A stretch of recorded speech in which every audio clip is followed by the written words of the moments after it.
And that is a long Friday night. I can do this.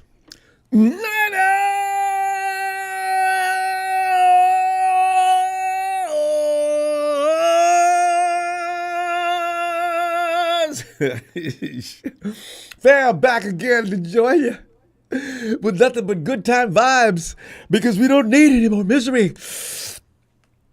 In fact, things are getting, well, the complexion is changing here and there. There's a little difference, maybe. You be the judge. But first of all, let's just go ahead and get right. 49ers offseason. Well, wait. Red and gold machine. You see as a thumbnail, man. I got Trent Williams. I got Brandon. I got Brock Purdy. CMC.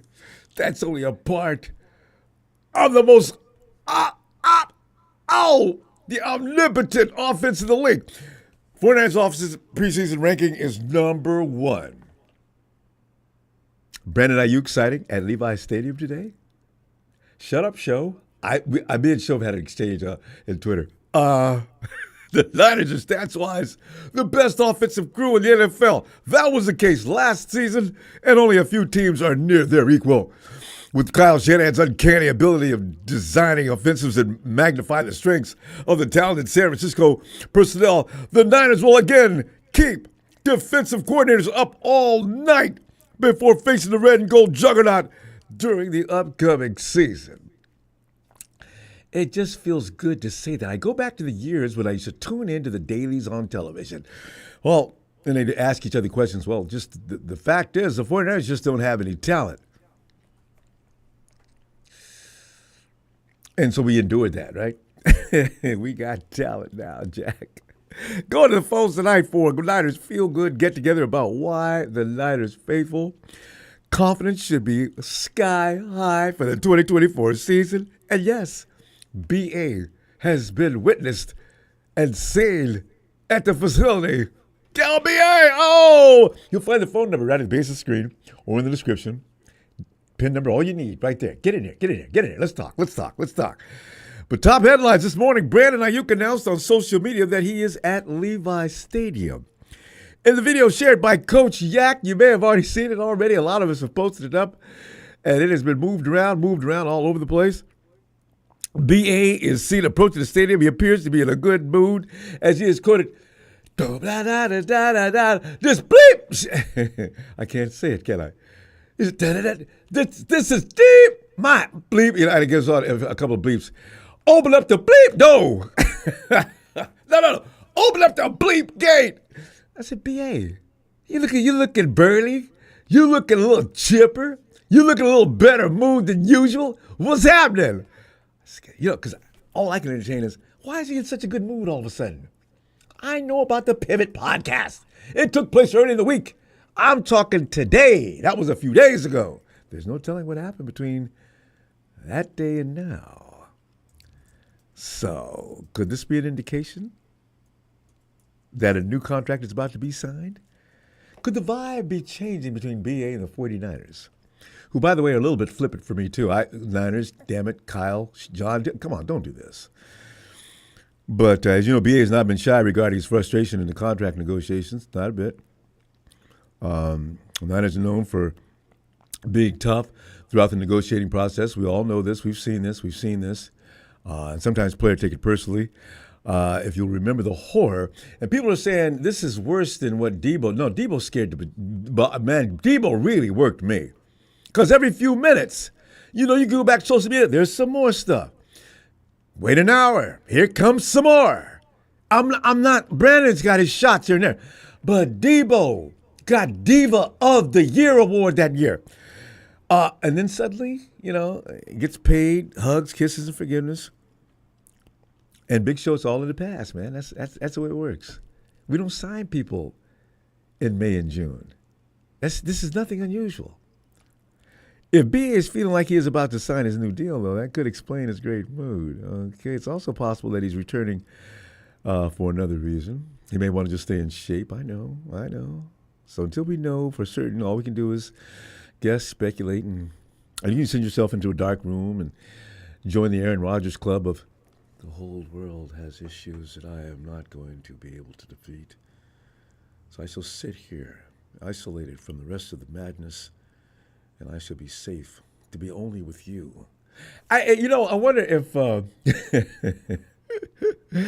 let's not get into Aaron Rodgers because that's just too freaking weird. Okay, usually total offensive yards gain is the measure of when a team is ranked number one, right?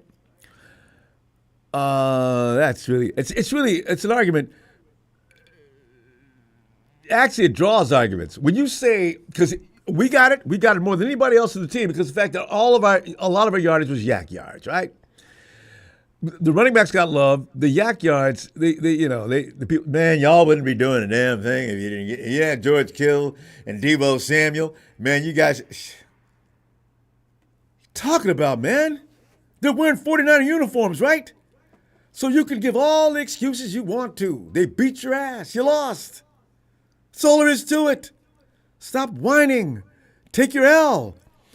Meanwhile, though, advanced statistics like DVOA, defense adjusted value over average, and EPA, player expected points, added per play provided a little more detail in your argument if you can go about that way. The numbers coming from those analytics still, they won't sway everybody. People still like to work around it. Because you and I, we actually encounter more haters and trolls than anybody else in the league. Why? Because we're the 49ers. People love to come at us. Guys who have teams that have 1 or 2 Super Bowls. Does that remind you of anybody that you might be knowing in particular? So if you keep it simple, just by those numbers alone, Rams and Hawks will be muted out. They ain't got no game. They've got no legacy. That's all they got is a lot of rhetoric that just has no booty to it whatsoever. I know. Don't take a time out to mess up. But who scores the most points? That's the basic goal of nearly every team sport there is in existence. So you can come up with anything else you want to. Just point up. Scoreboard, baby. Scoreboard. Bye. See, I thought I'd take a shot at the trolls, and I don't know. I just felt that urge. The top 10 units for the 2023 regular season. And trolls, if I don't call your team's name, crawl away, accept the truth, and leave. Okay? San Francisco is number 1, 28.4 points per game. And that average fell down from 30, which I wanted to see it do. For a couple of games only, I think we fell off the stick a little bit. Number 2, Baltimore Ravens, 27.5. Zerper, there you go, man. I got to throw you a bone. Miami Dolphins, 27.5 points per game. Dallas Cowboys. As long as they played enough 500 teams, they can do this every year. You just can't be over 500. 27.5 on the Cowboys, and they come in at number 4. Detroit Lions, Donnie Burr. Boy, chill. Just now, Donnie come lately. You guys are number 5 at 26.6. All right. Enter the club for the first time. You got to pay extra dues, too. The Bills, 25.3 PPG. Eagles, 24.1 PPG. And there they are at number 8. Rudy, the Rams at 23.5. You guys just narrowly escaped 20 points. Now I know why McVay called your field goal kicker in after the game was over last year to kick an unnecessary field goal that had absolutely no bearing on the game. You were worried about this kind of thing, weren't you? The New Orleans Saints, 22.4, number 9. Cleveland Browns round out the top 10 with 22.1 PPG. What teams will again claim offensive superiority to be placed in the 2024 top 10? Fam, let's work that tonight, huh? Which offenses will fill those slots at the end of the 24 regular season? You're right about me going homer all the way, though. I'm gonna do it. I don't even, that statement doesn't even faze me anymore. Years ago it did because I wanted to be, more, give a generalized shot. Don't rely on the facts. Don't manufacture them. Use the ones that actually exist. And that's what we were having Chip Kelly and Tom Sula as our coach. And I was very I was very sensitive, as you probably remember, as you were too, right? Let me point out the facts. Signature strength, Kyle Shanahan's scheme. Mr. Shanahan's baby boy has enraged a whole lot of us, but Jalen and Tony from Oz, here's what I got to say about that. The man has established himself as one of the best offensive minds in the game by running a balanced system that's not just effective, but has the biggest percentage of NFL coaches trying to imitate the Shanahan fashion. Teams all over the league try to do what Shanahan does. The man's a trendsetter. He sets the pace. He is the standard. I know. It's just a matter of time, though. Shanahan's concepts consistently put defenses in a run-pass bind through creative deployment and brilliant play sequencing, except for a fart here and there. I'm acknowledging that, okay? How many coaches from Shanahan tree have left and just sucked? Go ahead, I'll wait. None. Everybody that comes out from under Shanahan comes into the league, and the league needs to be concerned. Look what DeMeco may be the greatest example yet. DeMeco went to Houston. Houston was a house on fire. DeMeco goes in there. He goes to the playoffs in his first season with the team. He goes against the right quarterback. And next year, I'm worried about DeMeco. They can't beat the Super Bowl, and let's meet them there. I ain't that scared. I'm just kidding. But the branches of the man's coaching tree have grown, and they're still growing. Keeps him on, this keeps him on his savant-like. I said it, savant. How Shanahan kept his own version of the attack fresh, because this is the thing. When Shanahan's looking around, if you've ever studied martial art before, and your Sifu, your master, whomever, they teach you everything. But when you get ready to spar, Master Byung Yong Yu is my master, man. Taekwondo, Berkeley, California. I used to think I had him because I worked really hard. I just wanted to impress him. When I thought I had him, there were times that he showed me something. I said, the fuck? What the hell was that? As he's picking me up off the floor, and he told me to bow. Go back, sit down. As if to say, don't you ever challenge me like that again. I just, whoa! But I'm going to do it anyway. That's what other teams are doing as well. Man, it's the answer to the question, though, is evolution, fam. You know how we've seen things in the past from Shanahan? We say things like, oh, man, Kyle, man, what happened to play action?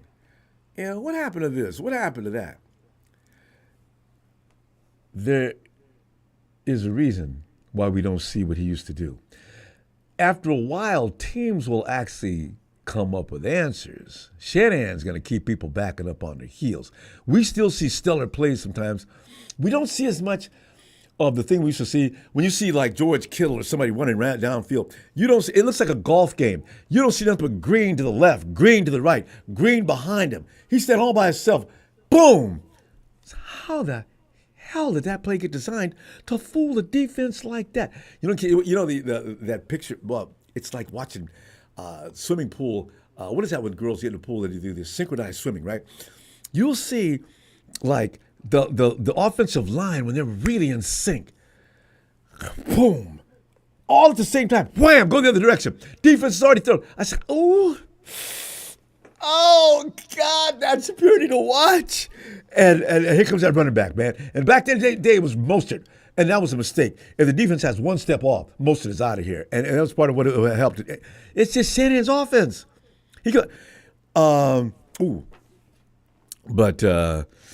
I referenced the Ringer's Ben Solak, who chronicled before this past February Super Bowl. Solak said, quote, the play action passes that used to be the hallmark of Shanahan's offense aren't nearly as common these days. That said, the coach still leans on wide zone runs, condensed formations, and versatile personnel packages, unquote. See, that's the other thing. We don't see the zone stretch run very much anymore. Christian McCaffrey takes it right up the gut. But through some precision blocking, the maze is formed. It takes a really talented running back to figure it out real quickly. You cannot dance around. You plant your foot and you go. This is why some of the guys that have been drafted were let go or did not get any playing time afterward. They didn't have it in them. And look at that assembly of talents. Christian McCaffrey, best in the game. Kyle Juszczyk, fullback, best in the game. Wide receiver Brandon Aiyuk, efficiency-wise, best in the game. I'm serious. You read it. He may not get as many catches and touches, but Brandon Aiyuk is number one. Deebo Samuel, senior, a battering ram, a vicious weapon to send out against a defense that's tired. Deebo Samuel comes down the field. If they don't move, they should call their parents and next of kin. Somebody's going to get hurt. Tight end George Kittle. At some point soon, we're going to look back at all the 49ers tight ends of all time. You're going to have to rate George at that time. What are you going to do? What do you think you're going to do? I already know what's going to happen. George Kittle may be the best tight end the 49ers have ever had. Who executes Shanahan's system with an exclamation point, even with the O-line beyond first team All-Pro LT? Trent Williams still leaves something to be extremely desired. As far as that offensive line goes, not him, but everybody in the offensive line needs to leave something extremely desired because everybody else is just okay. Kyle Shanahan, and we don't give him enough credit for this, with that sorry-ass line other than a couple of guys, they make it work. You know why we keep saying we need an offensive line? I don't think the 49ers are so concerned about that. That's why they usually emphasize on other positions because no matter what Kyle Shanahan has out there as an offensive line, somehow the offense is going to move. Now, you and I have this discussion, and we're probably right as well. We think, damn it, if you guys would get some quality offensive linemen, some of these things would be even better. You'd have to pay more money, right? We're going to have to keep a left tackle, though. I think that's the secret. Now, the right tackle thing, I'm looking for McKivitz to improve this year. He can't get any worse, but I said the same thing about Mike Lynchy, and he did get worse. So I got to abandon that thought, and I hope we do get it right in. And I have Pony can help us. But Shanahan routinely schemes around it. This is a well-oiled machine with premium parts and a Gucci Yves Saint Laurent Hermes designer. I'm praising Shanahan. I know how you feel, but I'm telling you right now, we could be in worse shape. There could be another guy out there, and we'd be crying our eyes out. Bring back Jimmy T, Chip Kelly. Although I got to tell you, fam, if I had it my way, I wanted Chip Kelly to stay on as the offensive coordinator. Do you remember how we always scored in the first? We got beat because we got beat come from behind. You had to score 50 points to beat a team back then, but Kelly had that offense working. I just didn't appreciate how they were dragging their tongue in the third and fourth quarter because Kelly's hurry-up offense. He had finally slowed that down, though. Weaknesses, I'll point it out. I'll point it out. Kyle Shanahan's scheme when trailing. Okay, I get it. You get it. We've all gotten it. We hate it. We all hate it together. I'm with you. He can't lead a comeback. The basic thinking goes that his offensive system runs great when the Niners are in control of the game. It's true.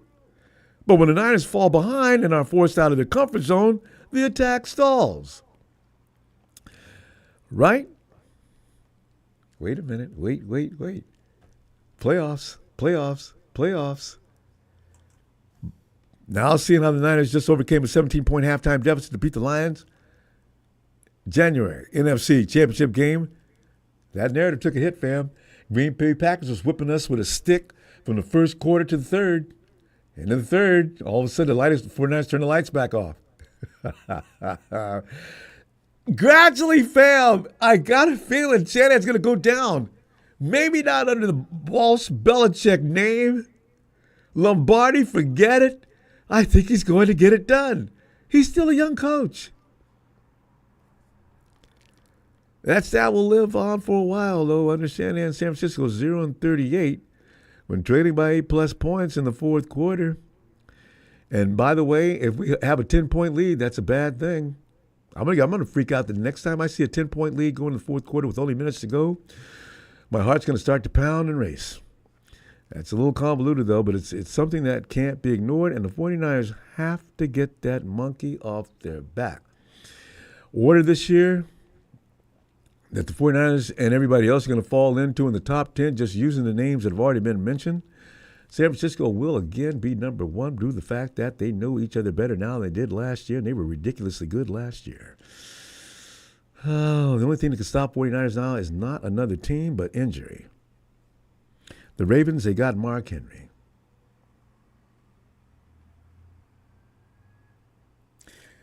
They will compete for that number one spot. The Dolphins, I don't know. Maybe did they lose some people? I'm gonna leave them there. Look for the Detroit Lions to surpass the Dallas Cowboys at number 4. The Eagles will probably come in at number 5. The Dallas Cowboys number 6. Rams, I think you might move up a spot. You know, you were just getting your team together last year. You got some pretty good points.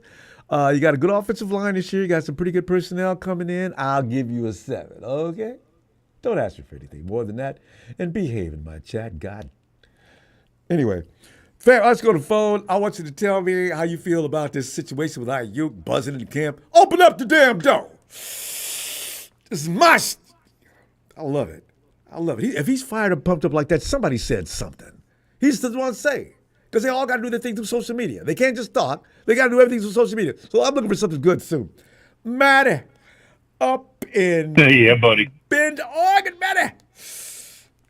Matty. What's up, brother? Man, I'm telling you, man, I think the routine is about to continue as per usual.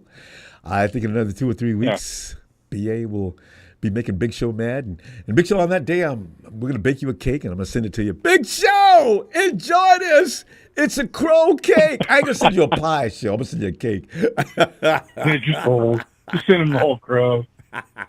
Right. The whole bird. I'm going to get one that can talk, too. You know, crow, get that crow, sits over his box. Hey, yo, Big Show. I was sitting here by Ronbo. He told me to tell you to shut the hell up. And Brandon Aiyuk has already been signed. What is this? Well, where's that speaker at? Show! But, Manny, what are you thinking, man? No, that guy. And then Rudy's always in here mad. He's always mad about something. He knows his team sucks, so he's always in here with absolutely no life. It's unreal. I love it. But anyway, what are you thinking, man? Give me some what you're feeling on. And I'm sorry, I'm not taking the pivot broadcast as being the gospel now because things have changed since Monday. But what are you thinking? I'm thinking we're right on the right path. I think we've added the right pieces on the off season. I mean, you can always do better. Oh, I mean, some of them were awesome. Some of them are yet to be seen. Yes. I mean, you can't really make that. It's hard to really make that determination at this point, but it feels like we've added the right pieces, and it feels like we already had the right pieces there to begin with, and now we have even more depth to build on, and it's really nice. Yeah, a nice blend of youth and vets, you know. So yeah, exactly. And I feel like if somebody went down, even though that would suck, I feel like we have dudes to back up that can actually play football. You know, like it really like not make us worry about who's in and who's out. Like next man up and feel comfortable about it. Mm-hmm. And that's the way it is now. We're not drafting scrubs or hard. You know, well, Matt, do you see any real hardcore projects on this roster right now that we might have just brought in? Ooh, what was I thinking about the other day? Oh wait, let me make a correction. I called him Mark Henry. Lineman? I meant Derrick Henry. I'm sorry, fam. I called him. I'm such a WWE guy. I forgot about Mark Henry. But go ahead. But who the guy you say brought in? I forget his name. The offensive lineman that we drafted. Pooney. Yes. Dominic. I feel like he can be real dominant, and I think that kind of fits the bill in what you were asking a question about, in the sense that like he's going to be around a bunch of high caliber, real. You know, now he's in the pros. It's not. I feel like you always hear that when you make that transition from the college to the pros, that it really. Like it goes from 0 to 100 real quick. I mean, real quick. 60 seconds? A little faster than that. Yeah, dude. Ooh. Serious. So, yeah. I feel like he's in good hands, and I feel like you've got Trent Williams to keep up with. Yeah, and all I those guess guys, to a certain extent. true, all those guys got to idolize. If I'm an offensive lineman, he is the standard. If I'm coming in the game and I'm going to his team, I'm ecstatic. Because, oh, man, Yeah. I'm going to learn some things now. All this learning. Yeah. Soak some stuff up. Yeah, exactly. And he likes sharing. So I'm excited about that pick. Yeah. Yeah, passing the wisdom along, absolutely. He seems like a really good dude, man. I feel like he'd be cool to kick it with. Oh, yes. What's that right tackle, the big guy we got that I had lost all hope in? Remember that game that Trent went down and Trent was coaching him? Every time he came back to the line, to the side, Trent was right over there in his ear. And he helped him. He had a good game that game. I forget his name. Yeah, well, dude was soaking up the wisdom, which is smart. Oh, damn right. Instead of saying, well, I can do this. Like, you know what? Yeah, you can do it, but you know what? You need to listen to the veteran. You need to listen to the guy that's been there and done that. And done it well. So, done it at a high level, exactly. So, I'm excited, man. I feel like we're going to be hitting on all cylinders. If you were talking about our off-season grade being basically top of the list. I think my only worries for the season, man, I mean, we've talked about it plenty of times, is like, I don't think we play the Texans, so we don't have to worry about them, but we do play Green Bay. Yeah, I know. You and I was afraid of them last year, man. I had a bad feeling about them and Detroit for the last 2 years. I said, I don't like what's being built in Detroit. I was a little worried about Green Bay because Tony brought some things up that made me think. And lo and behold, worst fight we had in the playoffs, other than, and you know what? They were better actually against the 49ers than the Chiefs. The biggest fight we got was agree. Detroit and New Orleans. I mean, in Green Bay, yeah. Well, it's nice. It looks like the Lions come to us, but I think we go to the Packers, and it's in November, so it's gonna be cold as shit. Oh, and they're waiting too. Yeah. Could be snow in that game. So I think heads up on that one. I mean, obviously, we're a really good team, and I expect to win most of the games that we do play, but that might not be one of them. So, and I'm more scared of the Packers now without Aaron Rodgers. I know. Aaron, isn't that funny?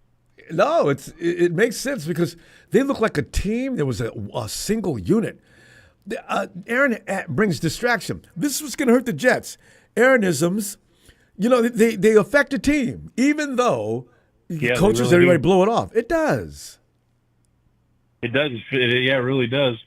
Because I think some guys have animosity about the way, I guess, a veteran like him kind of looks at the game, or maybe looks at practice, because he sits out of certain things and doesn't do certain things, and it's like, man, like, how about you get in there and get chemistry with guys? Right. You can't be aloof as an NFL player, not especially at the quarterback position. Not at all. Oh. Not if you want to go into a season and expect to be a competitor for a Super Bowl. You don't do that shit. You need to get in sync with your new offensive line. You go get locked in. Yeah. Yeah, dude. You need to get in locked sync in, bro. with your exactly. There's things you need to get used to. You haven't been there. You lost the whole season. Those guys don't know you. And you don't give them a chance to know you. Yeah. Because you're off. No. I've got some personal reasons why I need to take this break. You know what time of season it is? And everybody, and what kind of excuse they give them? It's mandatory camp. The term mandatory is what's making everybody crazy. No. If Brock Purdy did that to us, I'd be sick. It'd be ridiculous, wouldn't it? I think he's setting them up for lack of success, I guess you could say. I think we're going to walk all over them the first game of the season, and it's going to be the talk of the week. And they're going to talk us up. They're going to talk really good about Brock Purdy because he's going to throw at least 4 touchdowns that game. And then they're going to ask the question, is Aaron Rodgers washed up and ready to retire after this season? That's what I envision for Monday night of the season. And you know what's going to happen after that game, too, along with that, is Rodgers going to come out with his classic, relax. It's like way past that, bro. as he meets I Snoop remember Dogg that. in the parking lot afterward, man. Hey, Yeah. where we going, man? I got a bowl. Gonna All need it. right, let's go. God, Aaron does remind me of a stoner. He really does. Because he really He could does be. bizarre things. He does, doesn't he? He's a strange human. Of course, we all are a little bit. I know, but do you know when to stop? Don't you, Manny? True story. There's times I that agree. you need to be responsible. Be responsible. You're a grown man. There's times you can get back and just be chill and act a fool and do whatever you do, whoever you are. But there's a time when you got people depending on you. you. An example. Yeah. In football years, you're pretty much a senior citizen. That's it. Especially your Aaron Rodgers. So, Aaron damn Rodgers. Set an example. Isn't he? He's got to be one of the oldest guys in the league at this point. Yeah, 30. He's 40, right? He will be if he's not. Trent's probably up there with him. Yeah, and the thing is, he's older than Trent. Yeah, and Aaron's supposed to be the best, one of the best in the game, if not the best in the game, talent-wise. So yeah, it's crazy. What are you doing, Aaron? Yeah. Exactly. What are you doing? Yeah, he's not afraid of the New York media, my friend. Oh, I know. No, it's hilarious. It gives them something to talk about. It gives the Jets kind of somewhat of a, I wouldn't even call it relevancy. I would just call it like now you're someone that we're looking at. Like they're getting this off attention that they really just aren't used to, I think. Well, he went to the wrong media to draw that kind of attention. We'll see what happens to him. Matty, looking forward to seeing you Sunday. I know. He could be out of the league. All right, buddy. Yeah. All right, yeah, he could. Absolutely, dude. All right, buddy. Well, have a good night, and I'll check you on Sunday. You too. Looking forward to it, Matty. Night, fam. Yeah, bro. Good night, buddy. Night. And there's Aaron. That's always Aaron's like on a starting block rushing. Aaron. Ronbo. Aaron, you got the #1 offense in the league, Aaron. Is there any argument you can actually see coming on that?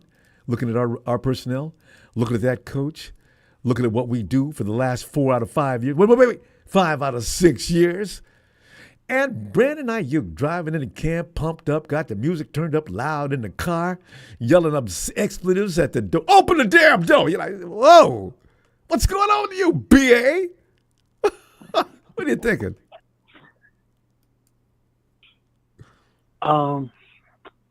Yeah, I mean, as personnel-wise, I mean, we're loaded on weapons. I mean, you're talking about McCaffrey, Kittle, Debo, Aiyuk.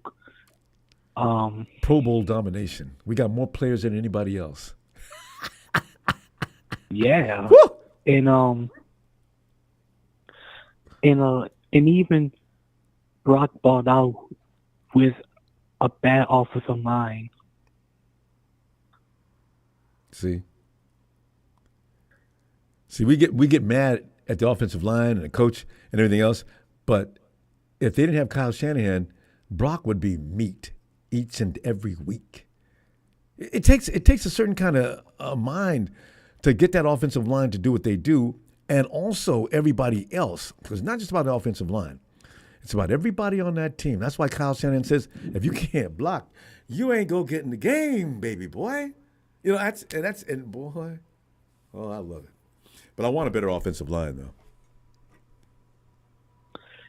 Yeah, I mean, me too, but I think they're hoping Colton McKivitz can improve this year from last year. Yeah, you can't get any worse. Wait, you know what? Was he that bad? Colton had a few good games, though, and nobody talks about those.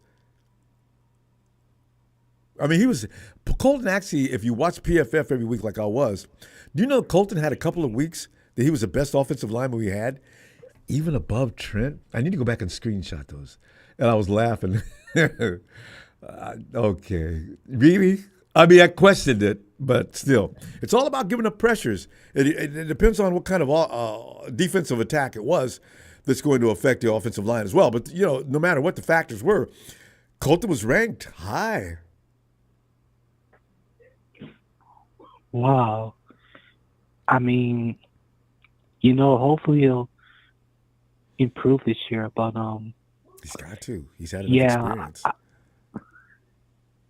yeah, I can't wait to see Brock get chemistry with Ricky Persol. So at training camp, so Ricky is it's gonna be interesting. Oh, everybody's gonna be watching too. Ricky, man, you was just showing out OTAs and everything else, but you still got it. Bam! Fred, come on, Fred, because you know Fred warning us. No, I'm just showing him what it's gonna be like. He's all right. Fred didn't hit him that hard. Hey, coach called Fred over to chew him out. Man, come on, man. But we'll see what he looks like. But yeah. Today I saw BA was on live going to the headquarters at the 49ers headquarters. That's funny. And yeah, I mean, it could, but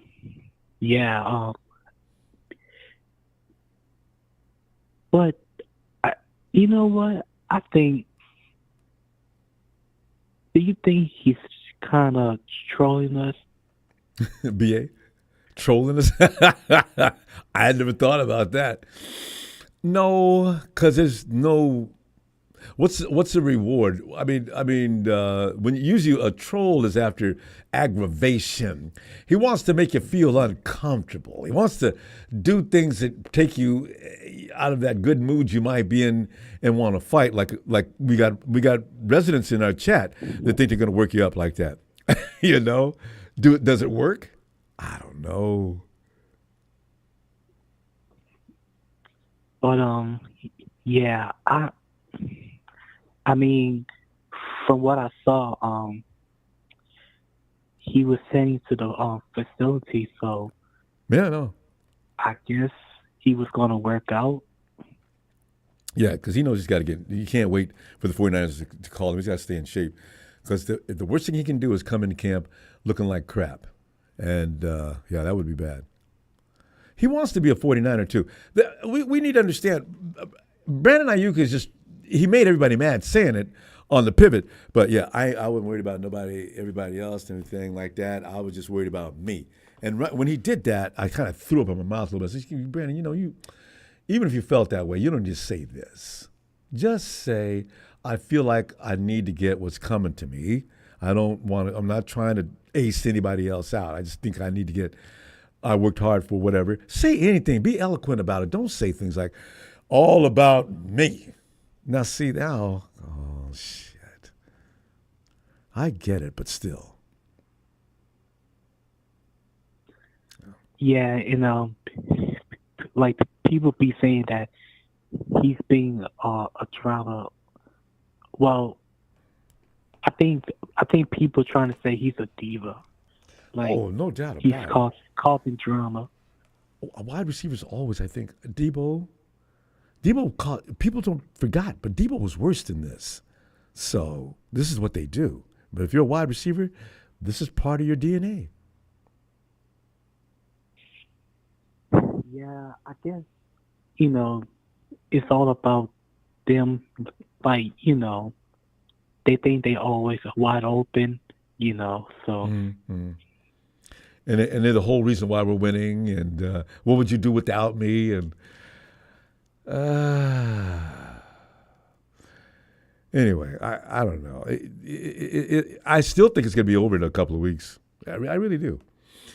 But then we're going to run out of time. I'll see you Sunday. See what's up next. All right, Ronbo. Appreciate you, Aaron. Always appreciate you, man. You're in here every night, every time we come on. Appreciate you. Have a good night. You too, fam. And here he is. He is the leader of the Dragon Clan out in Tennessee. One of those states in America that just sets itself aside as being one of the best, mainly because Papa Dragon's in it. He is the leader of that clan, the Dragons, Papa Dragon. Pop. Get in there, man. Bo, what is going on? I'm in there tooting our horn. I mean, Brandon got me all excited. I said, Brandon, what's up with you, man? You haven't been in this good a mood ever since the Super Bowl. Coming in loud, talking, the music too loud in your car, yelling things, open the damn door. I said, Mason, did you hear something? You want to share that with us now? And of course not. And so, and Pop, the fact of the matter is we had the number one offense last year. It didn't help us none. But having the offense again this year as being the best in the game, as pointed out by PFF. Wait a second. Well, it did help. Yeah. You got to the Super Bowl, Ronbo. I overstated that. You're right. I'm trying not to get like everybody else too that don't appreciate anything. Jalen, I'm not talking to you, Jalen. I'm just saying. Huh? They came back to the NFC Championship game like the 49ers of old. Yeah. What are you talking about? I know. Let me it slap helped quite me. a bit. All right, I'm done. That punishment. Yeah, it helps. It is what it is, Ronbo. It did help. This, unfortunately, didn't. They came up against a team that was more prepared and better. And, they lost by 3 points because, again, we spotted them.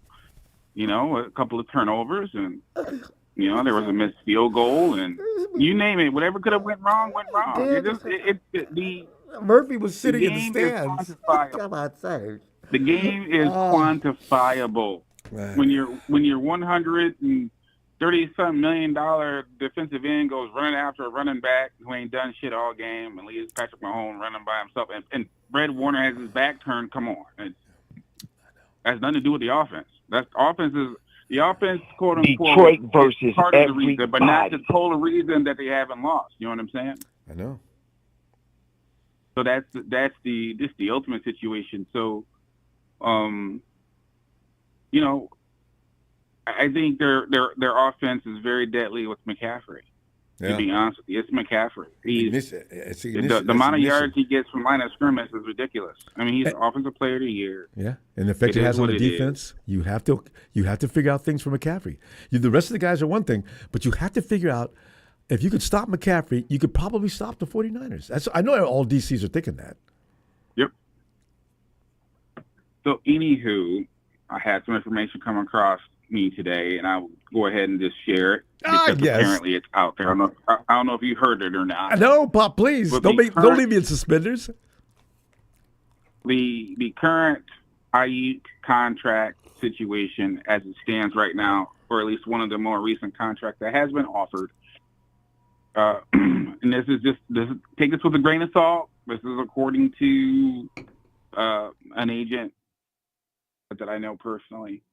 5 years, $150.5 million, $30 million per year, $77 million in total guarantees, $37 million fully guaranteed with a 5th-year avoidable option. And the way that the contract is structured, he's not going to see all that money. No, they never do. So my anticipation, and I agree with the agent, my anticipation that he's holding out for more fully guaranteed money. I bet that's right. Because the way that the contract looks is that it's backloaded heavily. Like, he gets to the 5th year and he's owed over $50-something million, which means he ain't going to get that. Mm-hmm. Right? So and they probably want a little clause change in that contract just to reword it just a little bit so that is not completely the case. No, he wants fully guaranteed money. That's what he wants. Of course, but the fully guaranteed money is the money that you get no matter what. Yep. Right? Yeah. So if you look at other contracts in the league, which I was doing briefly, for example, Justin Jefferson, he's getting $88.7 million in fully guaranteed money. A.J. Brown is getting $51 million in fully guaranteed money. Oh. And then if you look at the guaranteed money, after that is Tyreek Hill at 52. No, actually, Tyreek Hill's number 2. He's number 2 at 52. Mm-hmm.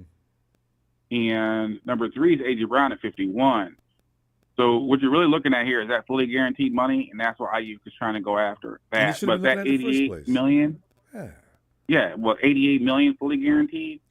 That's nice. With Justin Jefferson. Yeah. Was a 2029 void year. Hey, yeah. So Pop, you know what?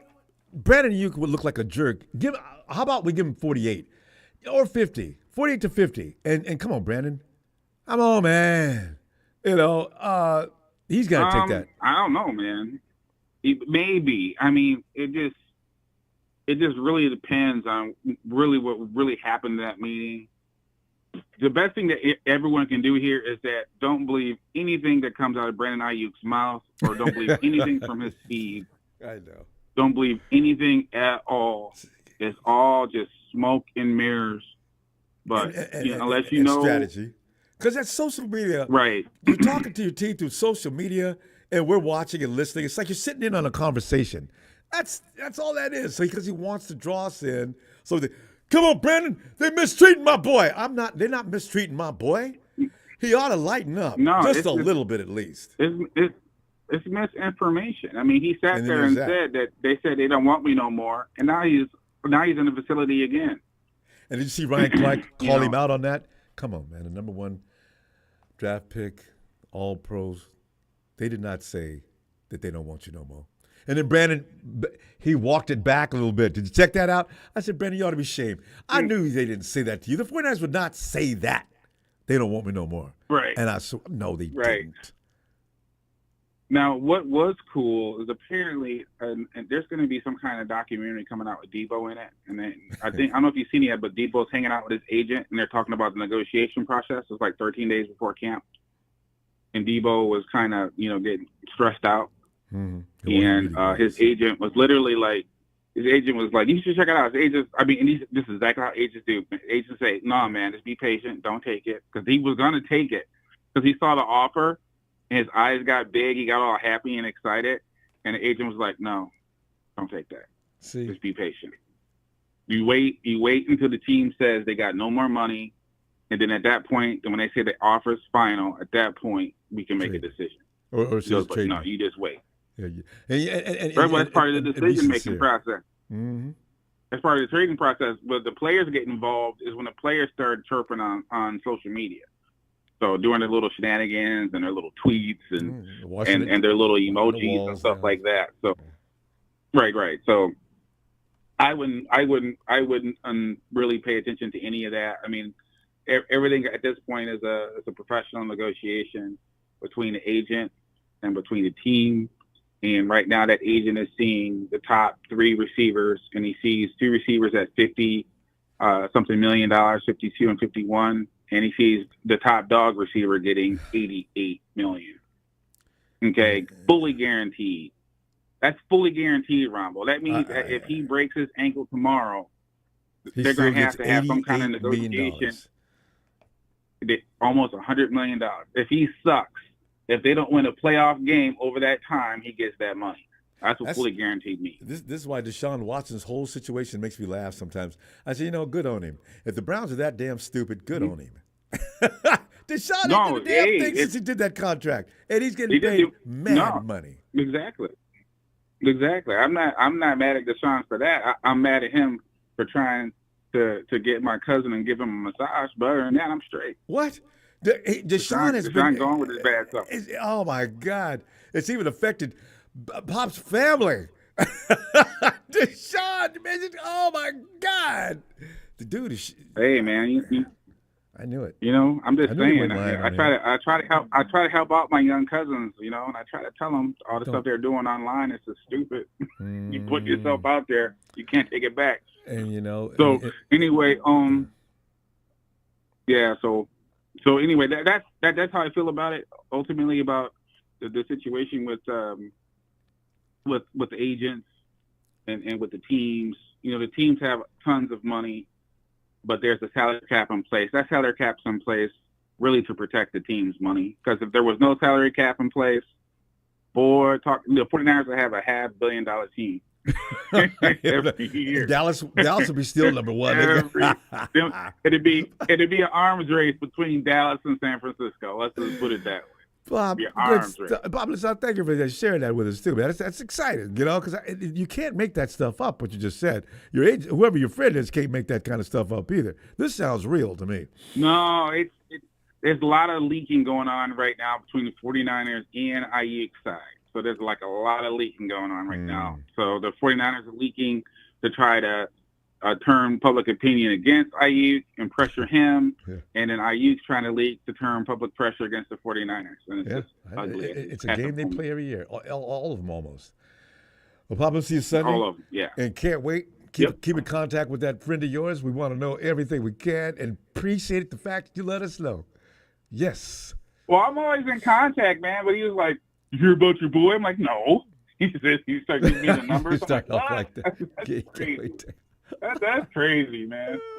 You crazy talk. Hey, well, Ronbo, I'm out of here. You shout out to Big Show. Shout out to Jalen, Tony down there, Tony in Atlanta, Trey, Chill Pill, Phil, Ellis, Sharon's mom, Evan, Alan, Jack, Maddie, the Dark One, Fitz, Edward, Frank, Emilio.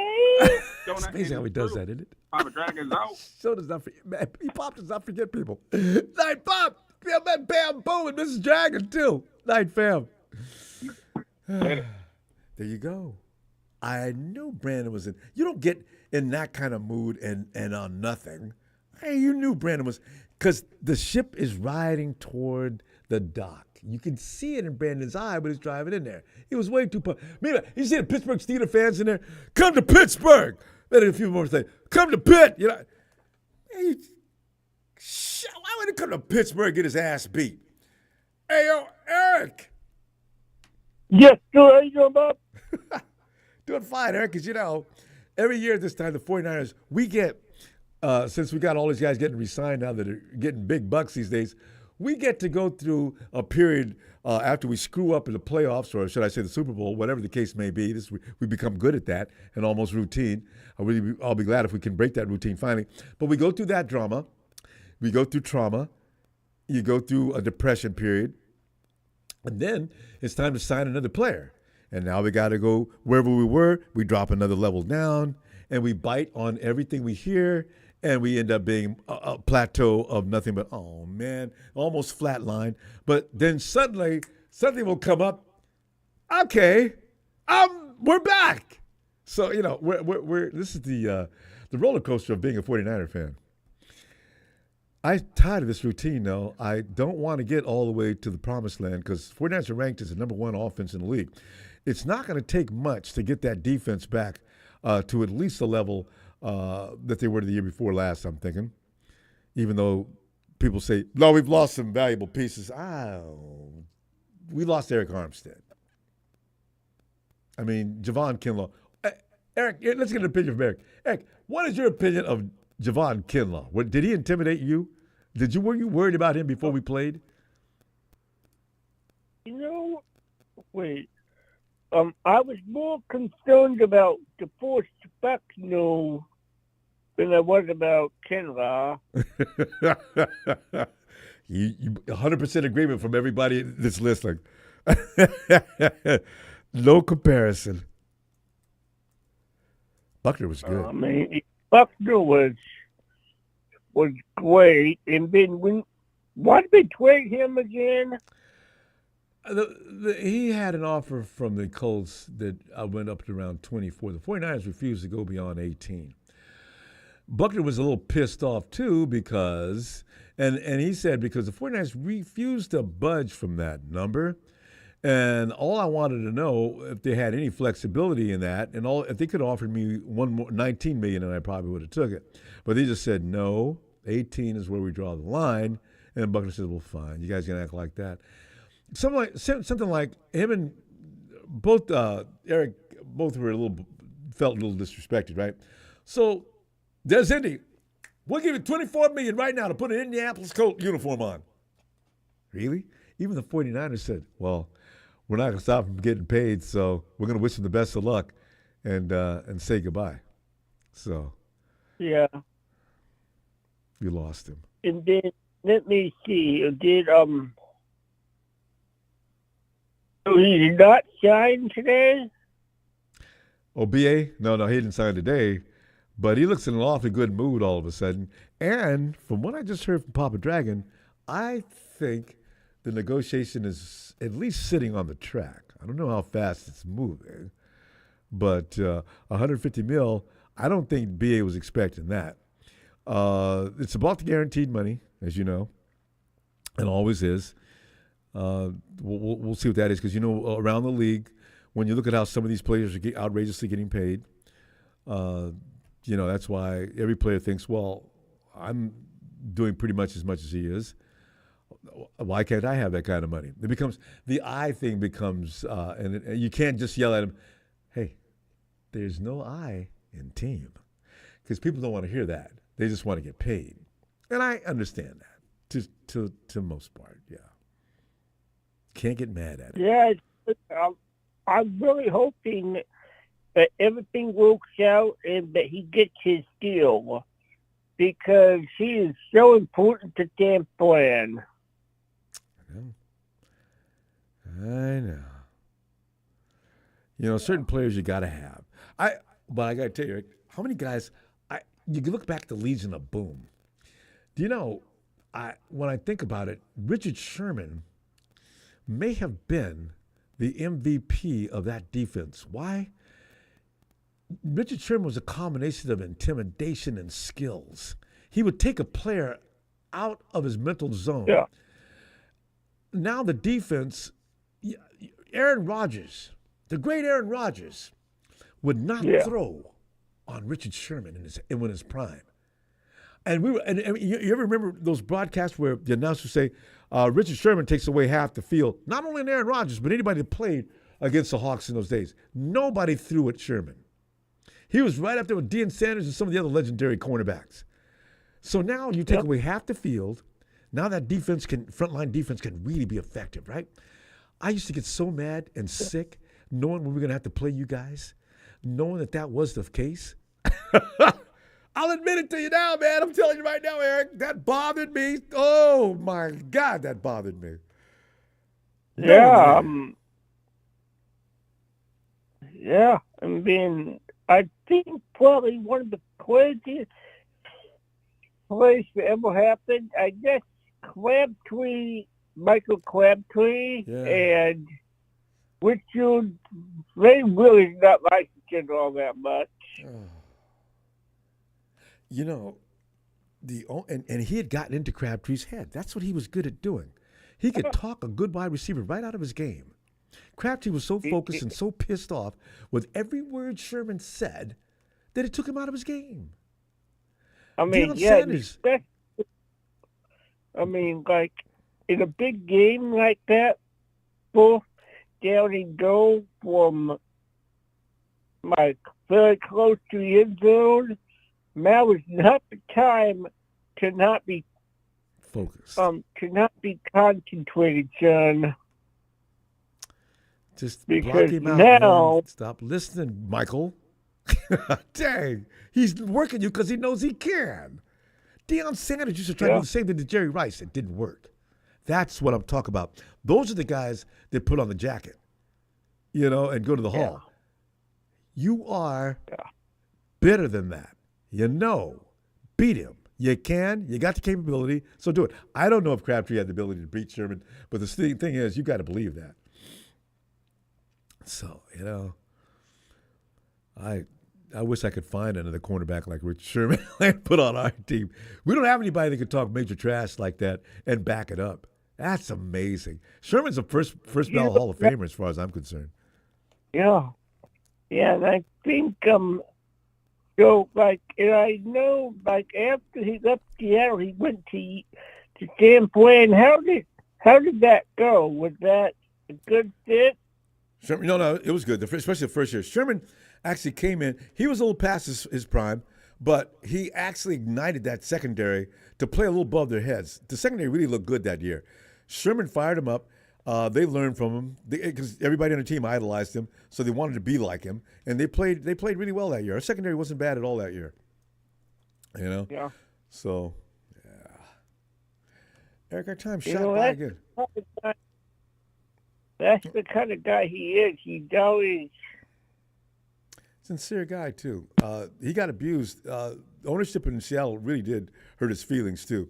While he was hurt, instead of waiting for him to rehab and get back on his feet, they got rid of him. So I thought, and he's still a little mad with the Hawks about that. I think he always will be. He talks highly about the 49ers every chance he gets, but you'll never see him say anything about the Hawks. And he still doesn't like Russell Wilson. I'm sure of it. I'm sure. Anyway, Eric, thank you for getting in here. I'll see you Sunday. I hope you got some time. You always do. I love it. I know. All right. Night, Eric. I know. And let's go check out Anthony.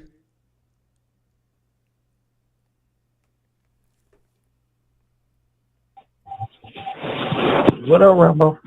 Anthony, man, we're just sitting up here gloating. I am anyway. About that 49 offense. We're ranked number 1 coming into the season. And, I saw that. Yeah. You look at the other teams behind us, though. The Ravens, Anthony, I believe it, too. Derrick Henry's going to make Lamar Jackson, who's already dangerous, even more so. Believe it or not, Ronbo. Mm. That's the only team. It ain't what 2 teams I'm really worried about. That's the Ravens and the Chiefs. You know, right? That's a good point. When I look down the rest of the teams, you're right. There's really no reason. I'm not worried about no other teams, especially them crab-ass Rams. I ain't worried about them at all. Oh, no. They'll be competitive. The Hawks probably will. Yeah. Hey, Anthony, how about the Hawks? Because, with Pete Carroll and company over there, Pete could get together a team of no names and everything else, and they still give us a little bit of trouble. We never had any cakewalks with the Hawks, even these last few years. Pete Carroll was smart when it came to defense. Got to admit that. And you know where he learned that defense from. Yeah. He kept it with him all the time.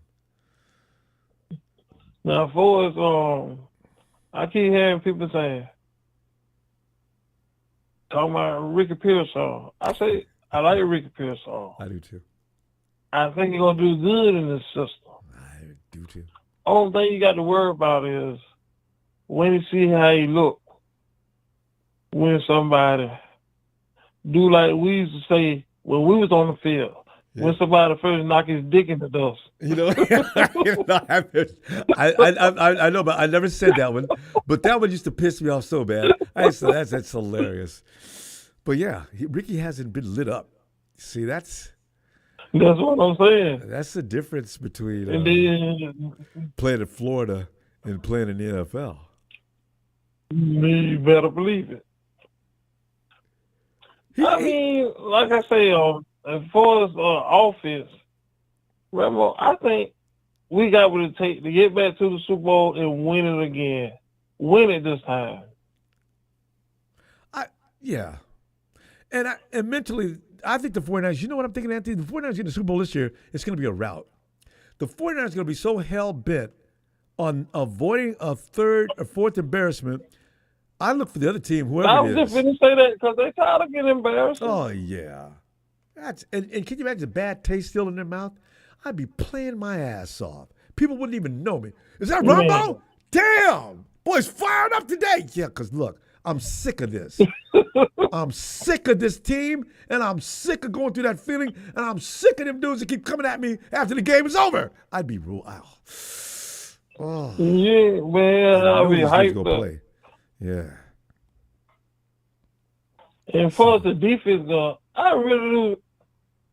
And people, oh man, we lost key player Aaron Armstead and Javon Kinlaw. But Eric wasn't there most of the time. No, if you go look, I read a thing today where Malik Collins, man, he had more sacks than Aaron Armstead and more pressure and more hits. I know, that's and why more, they got and more stops. I don't know. Yeah, that's why they got him. Who does Houston have? They get rid of a player like that. What do we give them for Malik? I forgot. We got $10 million. No, I mean, and that's the thing I said. Was he a free agent? How did he end up with us? Yeah, he was a free agent. Oh, cap casualty. And I guarantee you, D'Amico Ryan had, hey, look now, you're getting a stud right here now. You know, I can't wait to see him play because a Me lot of either. people think he won't be I think Eric. he's going to be awesome. Yeah. I guarantee he's going to be better. I'm thinking so too because Eric wasn't playing, and when he was playing in pain. He wasn't like that Eric Armstead Super Bowl That's year right. when he had 10 sacks. Yeah. He hasn't been that since then. You know, you can't have feet and leg problems keep flaring up and still be a good football player.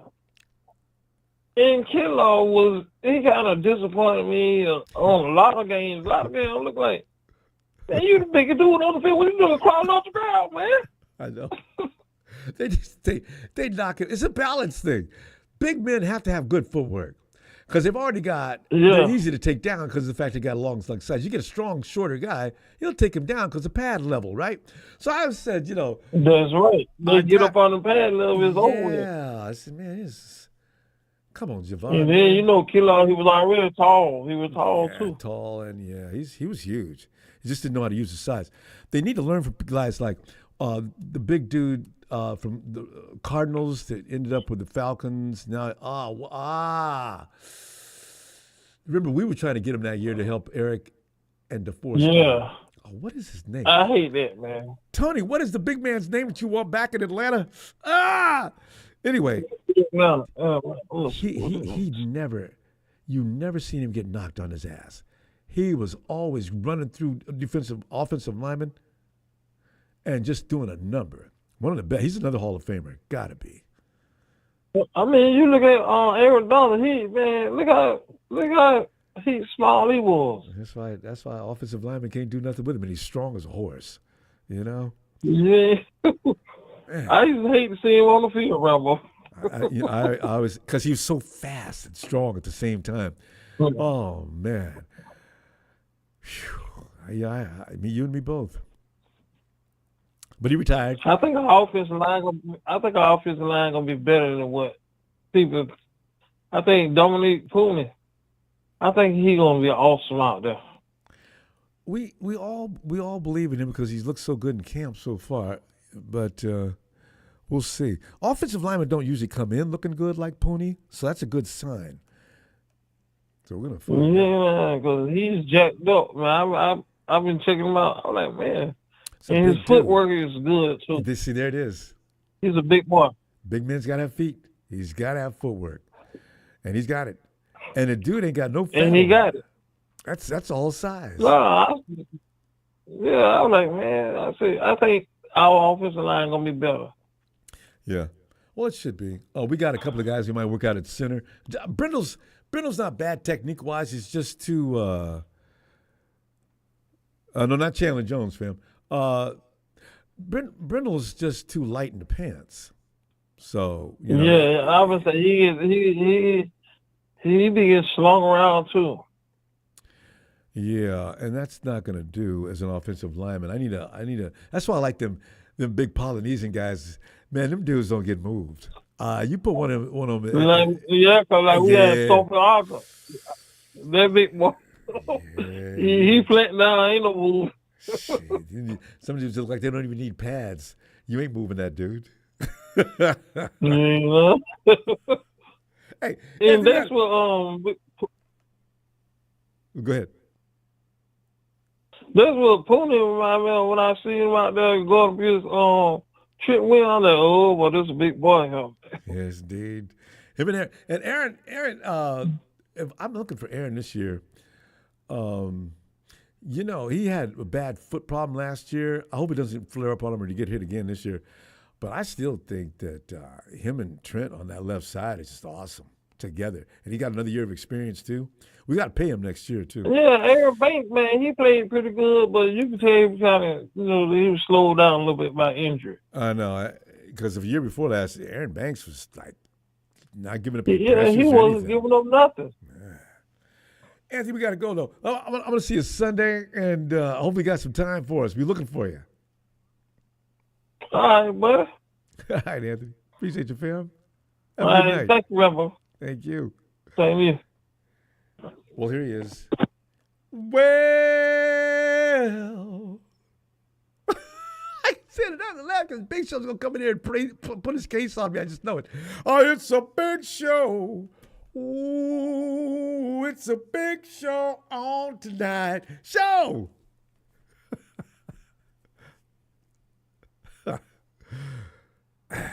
Come on in and show and get your whooping. Show! What are you getting all?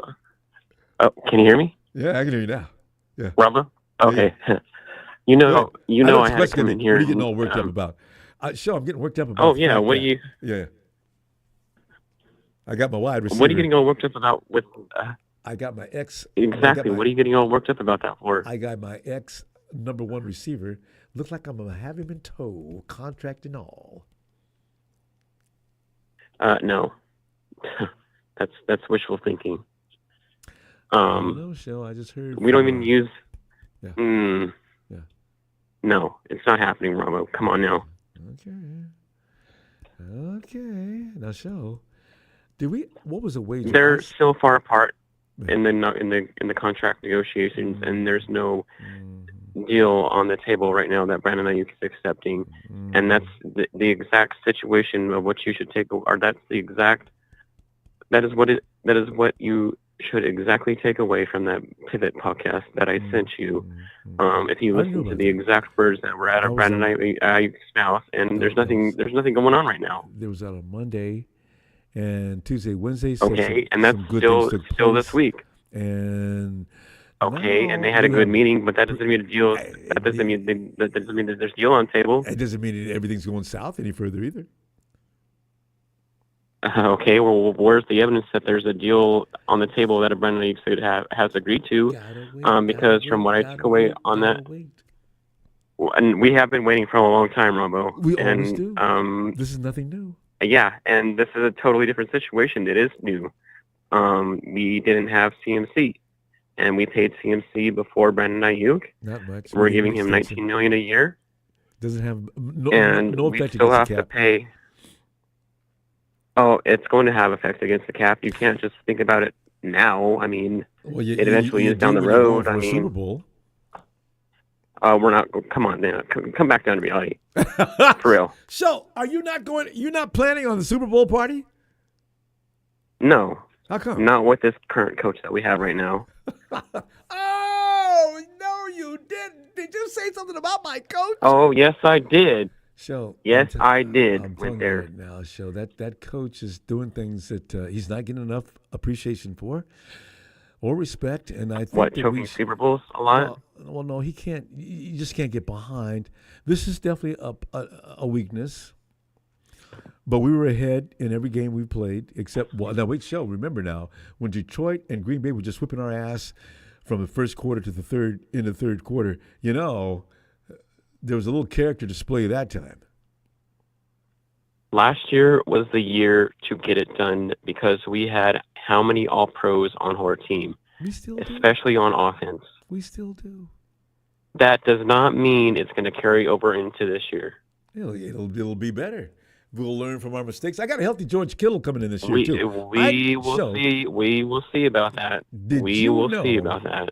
Oh, well, yeah, but did you know that Kittle was banged up like he was? When I saw his list of injuries, it was he's always banged up. My supermarket list. I said, Jesus Christ. Well, what wasn't wrong with you, George? And he was out there trying to play. He's always banged up because Kyle Shanahan uses him as an extra offensive lineman, which is unnecessary. You think he gets hurt for that? I don't think he gets hurt for blocking. I think he gets hurt. Oh yeah, no, he does get hurt for that blocking. Because he got to pay attention to blitzes on the outside and et cetera, and sometimes he's got to block those every people time I see him getting up, and he's how George does when something hurts you, his leg, he's walking, he's limping or whatever. That's usually after an offensive sequence. And that's exactly a point Brandon Aiyuk brought up in that podcast too, that he's not being used how he wants to be used. He wants to be used as that pure X, and he's not a pure X in this offense. That is not how Kyle Shanahan uses him. He uses him as an extra offensive lineman. He uses him as an X, a Y, and a Z, and that's and he's only been targeted 78 times last year, or something like that. When he mentioned that in the podcast last week, with the #1 offense, all he can do is do his job and shut it up. Because the fact of the matter is, And he's not. He's doing his job, but he's not shutting up. That's the well, thing. he wants to stay with the 49ers. He and has that's- made it clear that he does not want to get traded.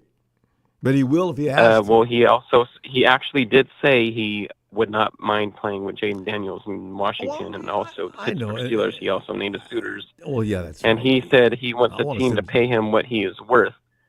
And if it's not the 49ers, then he would be fine pretty much leaving the 49ers. He has no loyalty to us. I got some news for you and him. He's got no loyalty to us. If he thinks he's going to go to another team and get $30+ million, he's got a surprise coming with anything near what Jefferson's getting. Oh, So I have no doubt he will. Who's going to? Because some other team, Washington or Pittsburgh, will do it.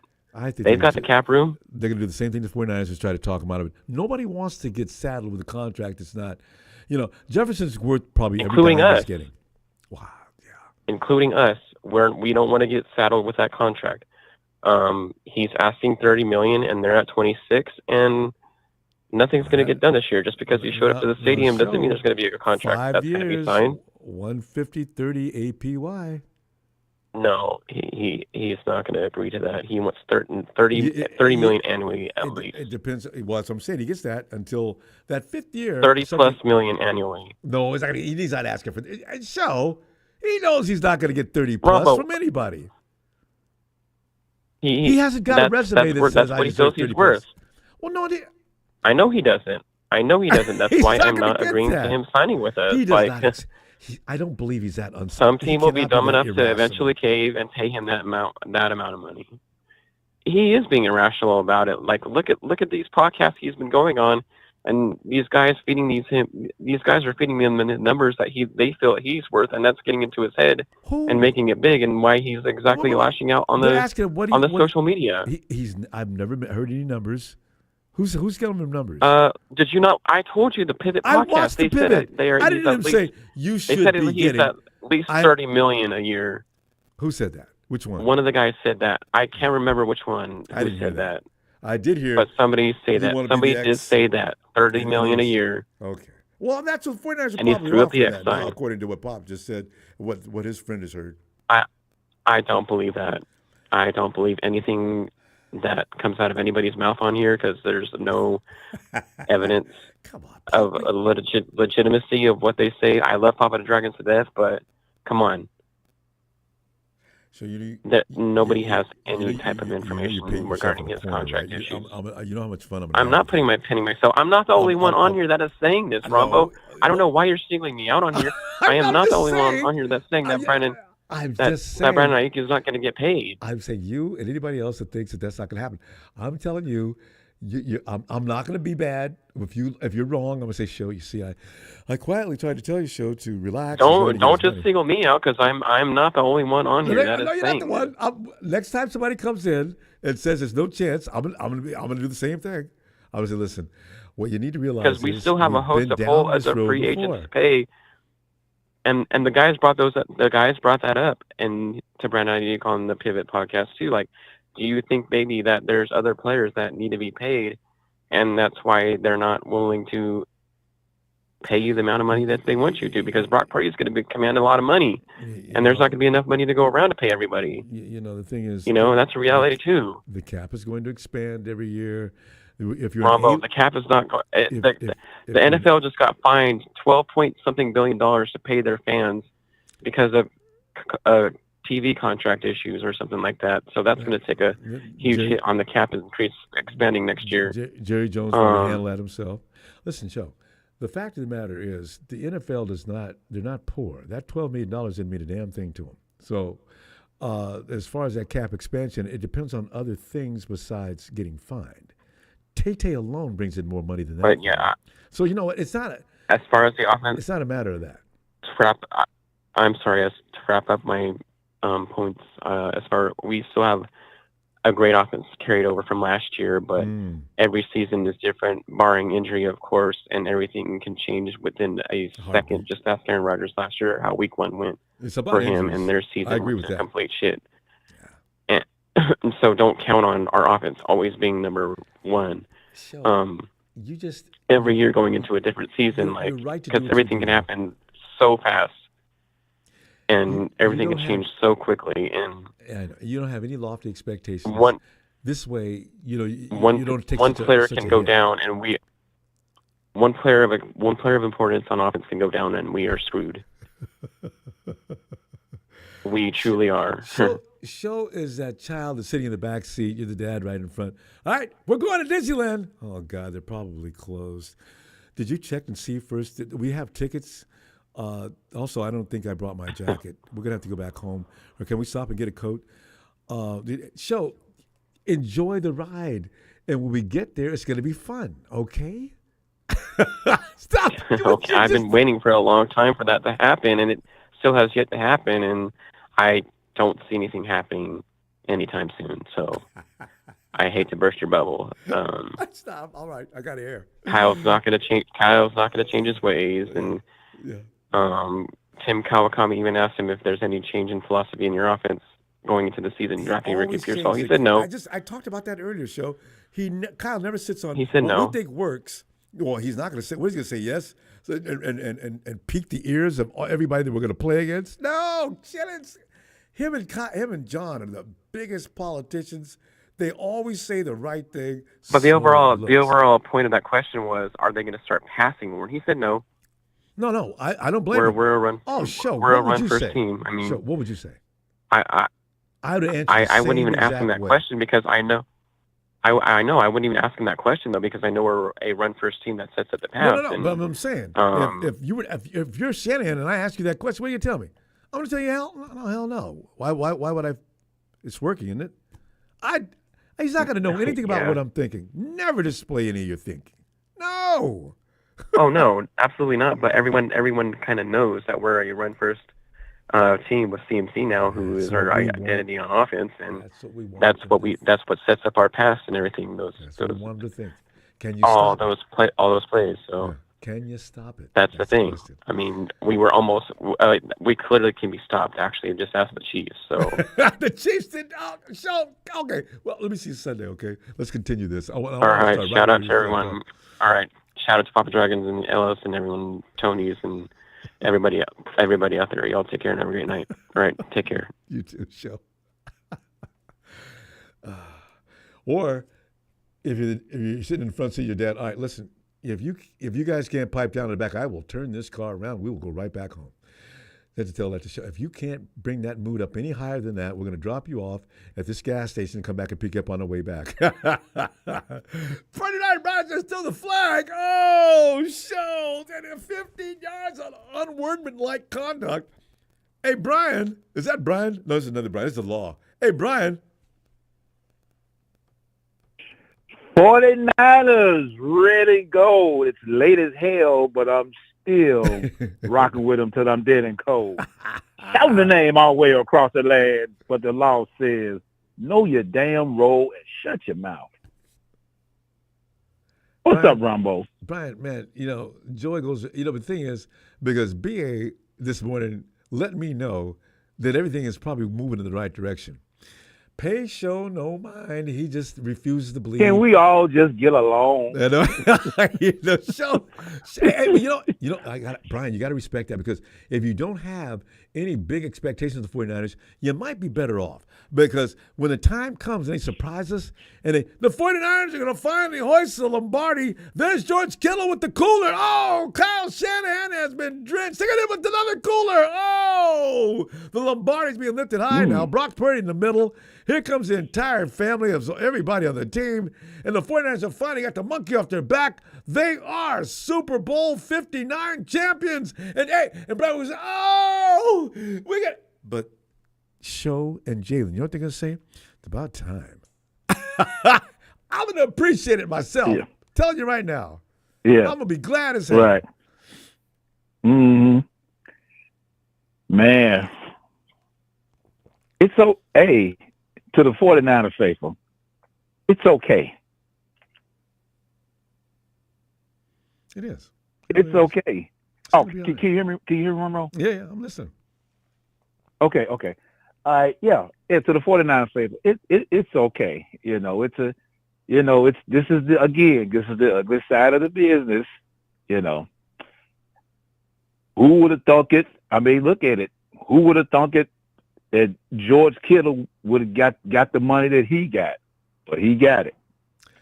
Who would have thunk it that Fred Warner got the money he got, but he got it. And Debo driving up the street, yelling, screaming out the window, "I'm 49ers suck, man! I ain't them people, man! Somebody come get me!" You know, you see, Debo. Yeah, this is Debo's. What Aiyuk's doing pales in comparison. Debo lost his mind. I thought Debo was doing a reality series. I thought he was doing like a mini reality series doing this country, but he got his money. He got his money. So, 49ers ignored him. Here all comes his antics. Right. And with all of that, when it all came down to who was holding that feather, who was signing their name with that feather that they like to, that the guy signed a contract. Debo. Yeah. Okay. Even Nick Bosa, he didn't sign until week 1, but he got his money. That was scary. That really worried me. I thought, man. Now that one I was with that one I was concerned. I was concerned. Like, wait a minute, hold up, man. Here. This is week 1. Wait a minute, come on. That's a little later than usual. Come on, y'all. Somebody need to take an L or something. Brian, you know what a lot of people refuse to believe, though? The 49ers have A-listers versus B-listers. The A-listers will be signed. The B-listers will let go.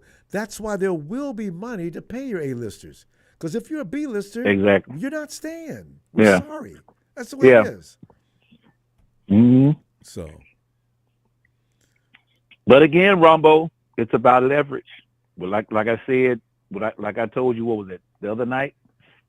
I said it's about leverage. That's why I asked you. I said, well, who has the leverage? Right now, it's 49ers. Without that, I said, who has the leverage? It's the organization. Yep. So even though they have the leverage, we got to come to an agreement. Mm-hmm. There's got to be an agreement. There's a midway. There's a midway. What is in the middle? What can we meet? What is the number that's going to meet us in the middle? So, and you never win if the organization has the upper hand. You're not going to win. You're not going to win that. You're not going to win. You're not going to win. Brian, you can just tell BA the truth. I said, listen, BA, we want to get this deal done. But listen, here's what you need to understand. While you're going through all that noise out there and working up all your energy like that, you're on the 5th-year option. If we wanted just to be nasty, we could we could have you here for 2 or 3 years. So why don't we just settle down and let's just talk about this in a civilized fashion?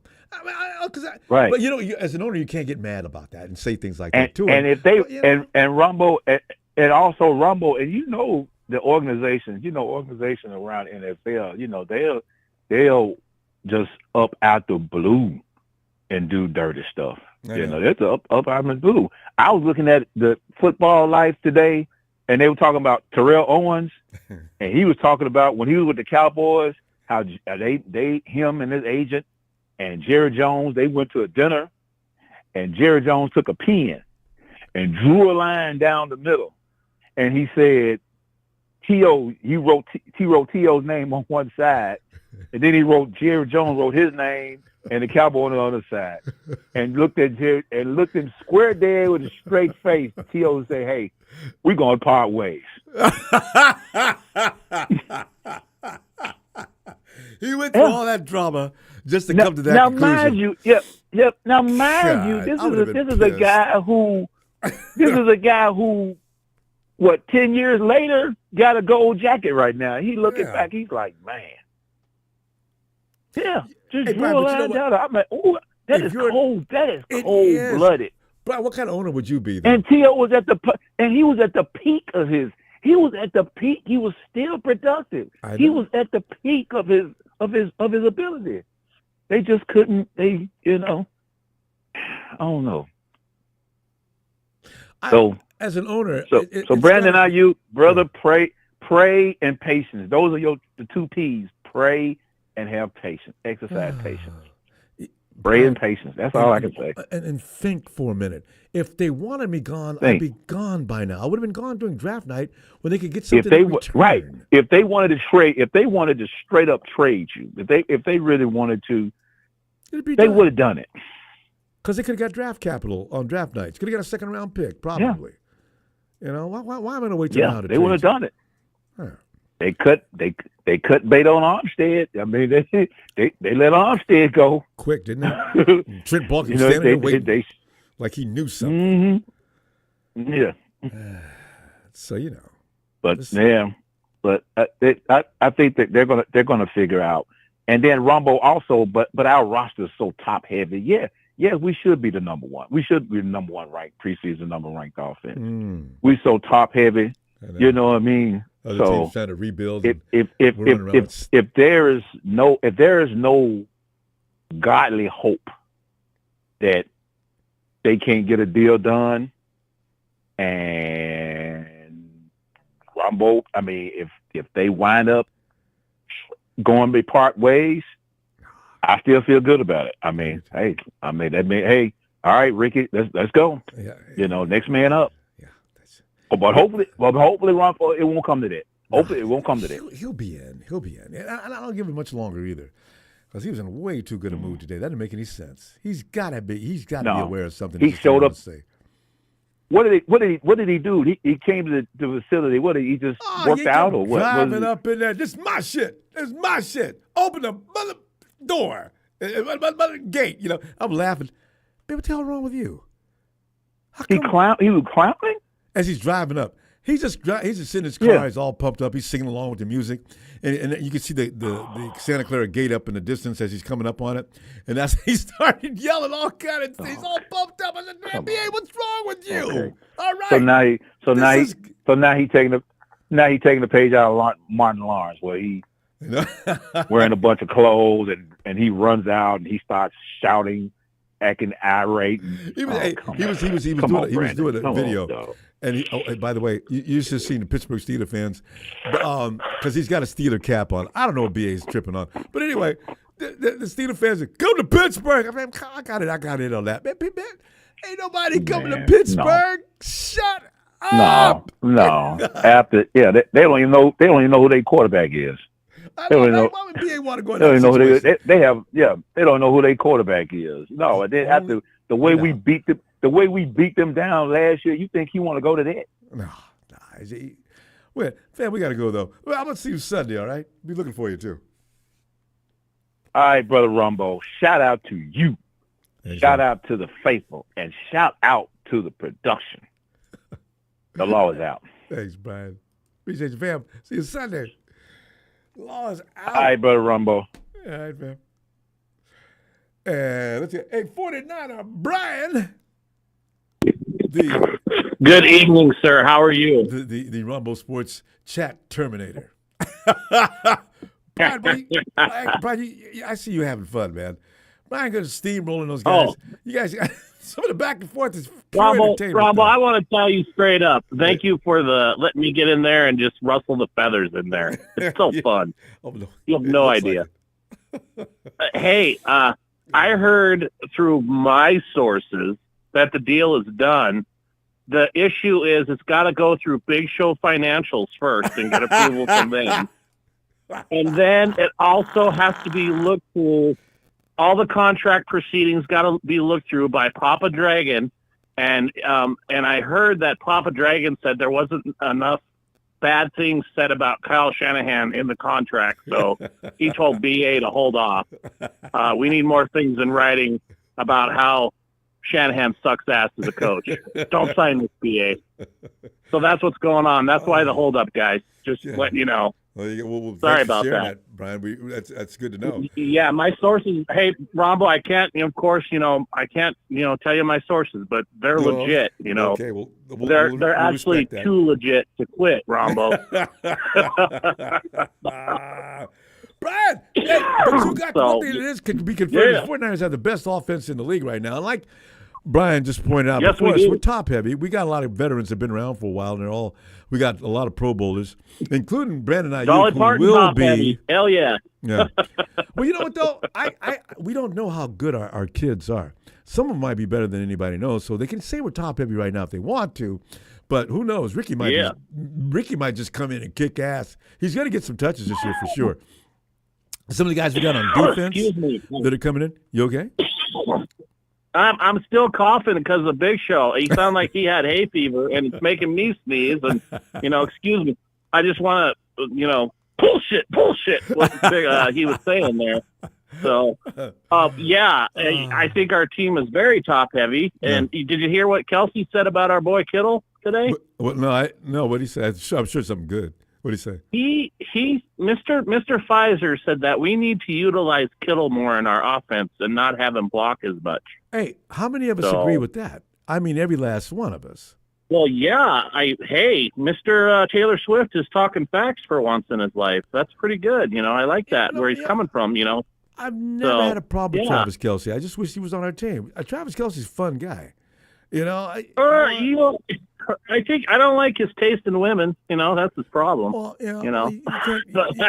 that's always subjective. But hey, you gotta like where he's getting. The dollar sign's got to be a big part of that. So I can't blame him there. You know what I'm saying? You see how you know how many subscribers he. Taylor, the last one he had was a bad one. Horrible! Is that Ellis? Yeah. Was that Ellis? She sure did look juicy though. What did she do to make Travis want to just leave? She's not that. She said he was a cheater. That he cheated on her all the time. Also he said he was a cheapskate. When they went out to date, that Travis made her pay her own bill. Well,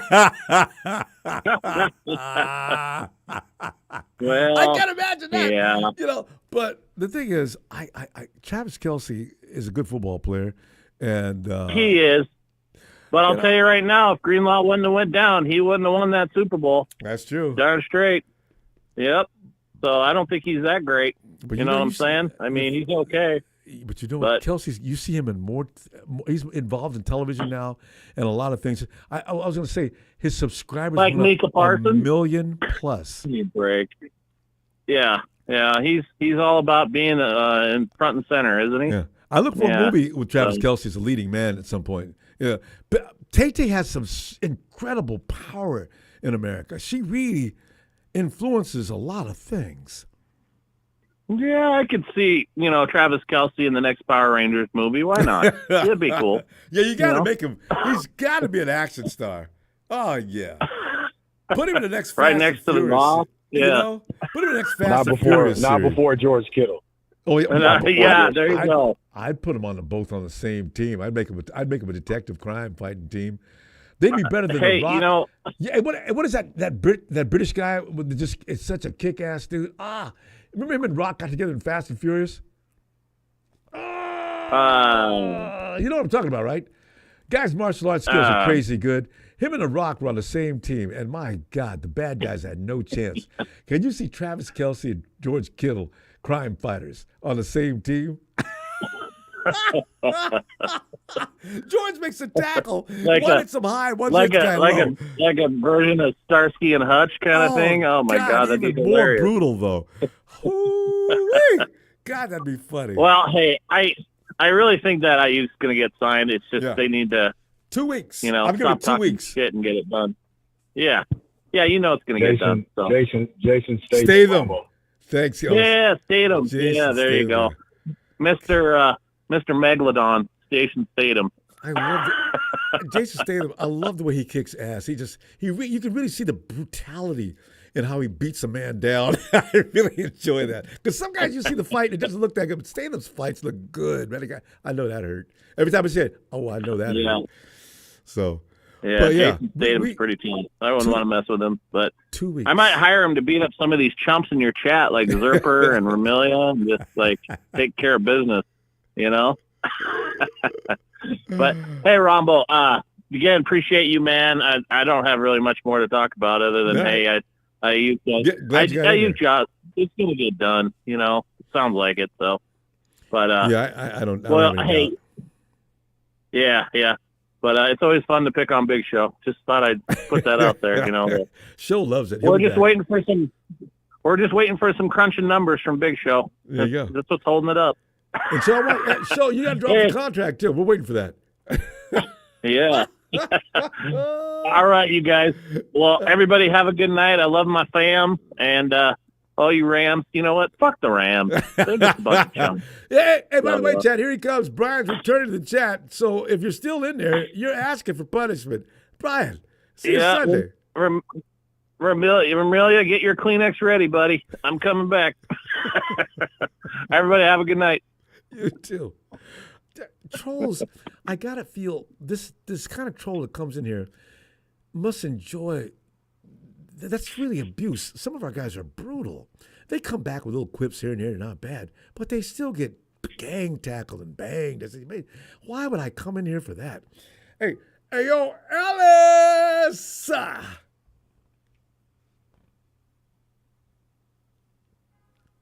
Yo, Ron Bizzle.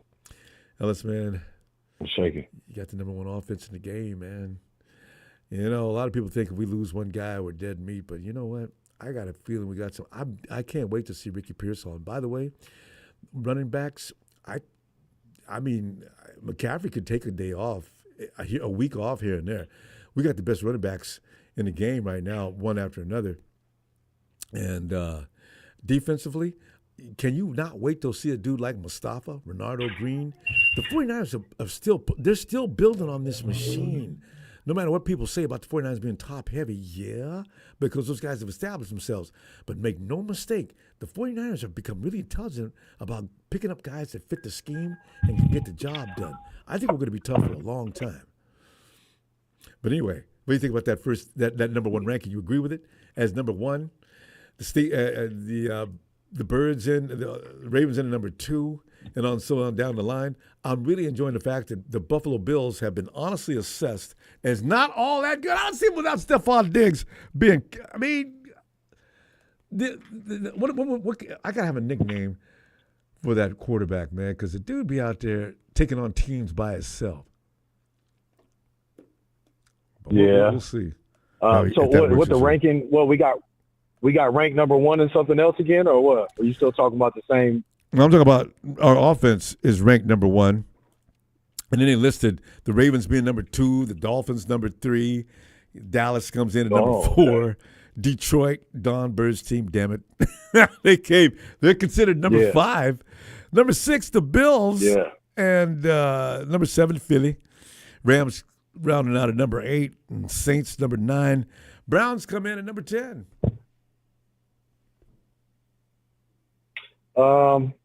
You know, we got to continue to live up to that. I mean, it's nice to be that coming into the season, but if we can't maintain that through another season and still remain in that list, then it's kind of like, you know, it was short lived, and I don't really like that. You know, we got to continue to maintain that position and that success. So it's nice though. It's cool. It's, you know. I like Lombardi's. I like Lombardi's at the end of the season a lot more. I agree. But you look, oh, no, this is good, Zerper. Optimus Prime. That's going to be Josh Allen's name. But listen, look at our team, though. When you look at it man for man in the offense, I said it last year. I said, who's going to stop that team? I knew it. We saw it. Who's going to stop that team? And now I figure they're a little pissed off now and may be a little more intense than last year. That's embarrassing, Ellis. You know, from being a ball player, that's embarrassing. Got your ass whooped like that, and you had the best team in the league assembly-wise, and had the game going in the fourth quarter, and y'all found a way to screw that up. That's what they did. The Chiefs didn't beat the 49ers. The 49ers found a way to donate that damn game. Damn it. Yeah. Jesus. Yep. In a nutshell, that's pretty much what we did again, mind you. So, you know, it's really hard to have just this over, you know, there's just this extreme amount of, you know, I can't talk too much shit. I know what we got. We know what we have. Are we going to, you know, are we going to be the ones hoisting the Lombardi at the end of the season? That solely depends on if we can come in with this team that we have, with or without Brandon Aiyuk. I'm you know. He'll be there. You can say that, but he'll be there. This is just all a bunch of nonsense. Yeah. Because I thought Debo was gone. Yeah. I was convinced Debo was gone. Debo, big smile on his face with a feathered pen, big picture of him taking a big. Debo, man, you ain't boy. Yeah. Debo's a bitch. You know, we still signed. And you know what? It's crazy because I think somebody had brought that up, or I kind of heard it, and it made make a little sense.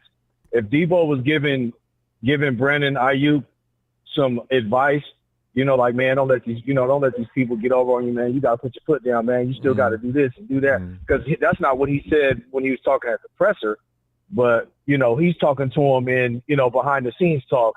And I'm kind of leaning towards the end of, he might have been trying to pump Brandon Aiyuk to use the social media angle and do what he's doing right now, because it will lessen his chances. It will heighten his chances of maybe squeezing the management and the ownership to pay him, or it'll work against him and get him out of there so that Debo can stay. Oh, okay, so you're giving options, because I say it works one way. You're saying it works one way or the other, because it didn't work for Debo. The 49ers didn't sign him because he was intimidating him through social media. They signed him because they signed him. Okay, Debo, it's time. You can cut the crap. Come on in. Let's do this. Because I think they're looking at Ellis. You know what's really bad? They're looking at Debo as a child at that time, and I think to some degree they're looking at Brandon as a child. Ignore him. Let him throw his temper tantrum. It's like, you see every now and then I see in stores. Oh, you probably wouldn't do it, but I think your relationship with your kids is a little different. But every now and then I'm in a store, and I hate to do it, but I do laugh when I walk with you. There's a child that's gone nuts.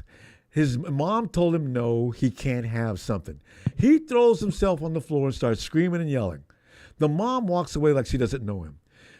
10 seconds later, she's peeking around the corner. I've seen that too. She's peeking around the corner to see if he's okay. He gets up and starts running toward the door. I said, see, get your little ass up and stop it, and it worked. And the 49ers are kind of doing it at the same time. So I'm saying, why don't y'all grow, act like an adult. Stop with the social media stuff. It's not working. Yeah, it's not classy, and clearly, guys aren't looking towards, like I said before, like the Fred Warners, the George Kittles, when it comes to how they're going to handle or deal with the contract stuff. You could see the maturity levels differ, and Brandon Aiyuk doesn't even really talk with confidence. He sounds like he does a lot of he seems to be nervous and not really standing on what he's saying. He's kind of unsure. Even when he's talking on the pivot, he didn't sound like a man that was convicted. I agree. Yeah. He didn't sound very convicted. He sounded a little. He sounds young in how he's talking and how he's responded. And I'm worried about myself. And if you can't afford a Lamborghini, don't get the Lamborghini. Or you can't get the Lamborghini type shit. I mean, it's not classy. It's not mature. It's not setting the right standard for himself and his family. If it's about your family and it's about you, well, move. Handle yourself like a man at the same damn time. Because let me tell you this: if he's not willing to accept $28.5 million and he wants 30 or something or more dollar or 30 something or more $1 million, then I don't think he's going to be on his team. I really don't. I think that's too much money. His asking price is too high. You're not Justin Jefferson, my man. You are. He is. Arguably a top 10 minimum. You know what I'm saying, in the receiver as far as rankings is concerned. If he was getting more touches and he was actually more of a necessity on the team offensively, then he would probably have Justin Jefferson numbers. You know what I mean? If I'm being honest. But at the same time, it's like, dude, do you want to have your team? Do you want to have a full team? Do you know what it's going to take to retain and keep all of the players on here? If I'm getting 26 to 28 million a year, give me 75 to 80 million guaranteed or something like that, I'm good, because I can get another contract in a few years. Unless you're only planning to play football for for one major payday contract and that's it, then I guess you're trying to get all you can while you can. But at the end of the day, that's a lot of money. That's generational wealth. You should be able to turn that into hundreds of millions if you're not just pissing it away buying Lamborghinis that some can and can't afford. That was just a stupid-ass comment for him to make. So I'm disappointed in hearing him talk like that. And I think that, they're all materialistic like that, though. Look at Debo. Debo loves you to let you know he's got the money, too. Walking around with them gold chains. Debo's a bitch. I wish y'all would straighten up. It's embarrassing. Just act like you've been there before. You've been there. Now, you had a couple of years to be rich. Relax. Hey, look, man. They better hope that Ricky Pearsall and Jacob Cowing don't come in just like ready, because then Brandon Aiyuk and Deebo Samuel, one of the two of them is going to become expendable, halfway through the season. If we're looking good and these guys are playing really good, and it becomes like, hey, we don't know who to give the ball to. We got all this firepower.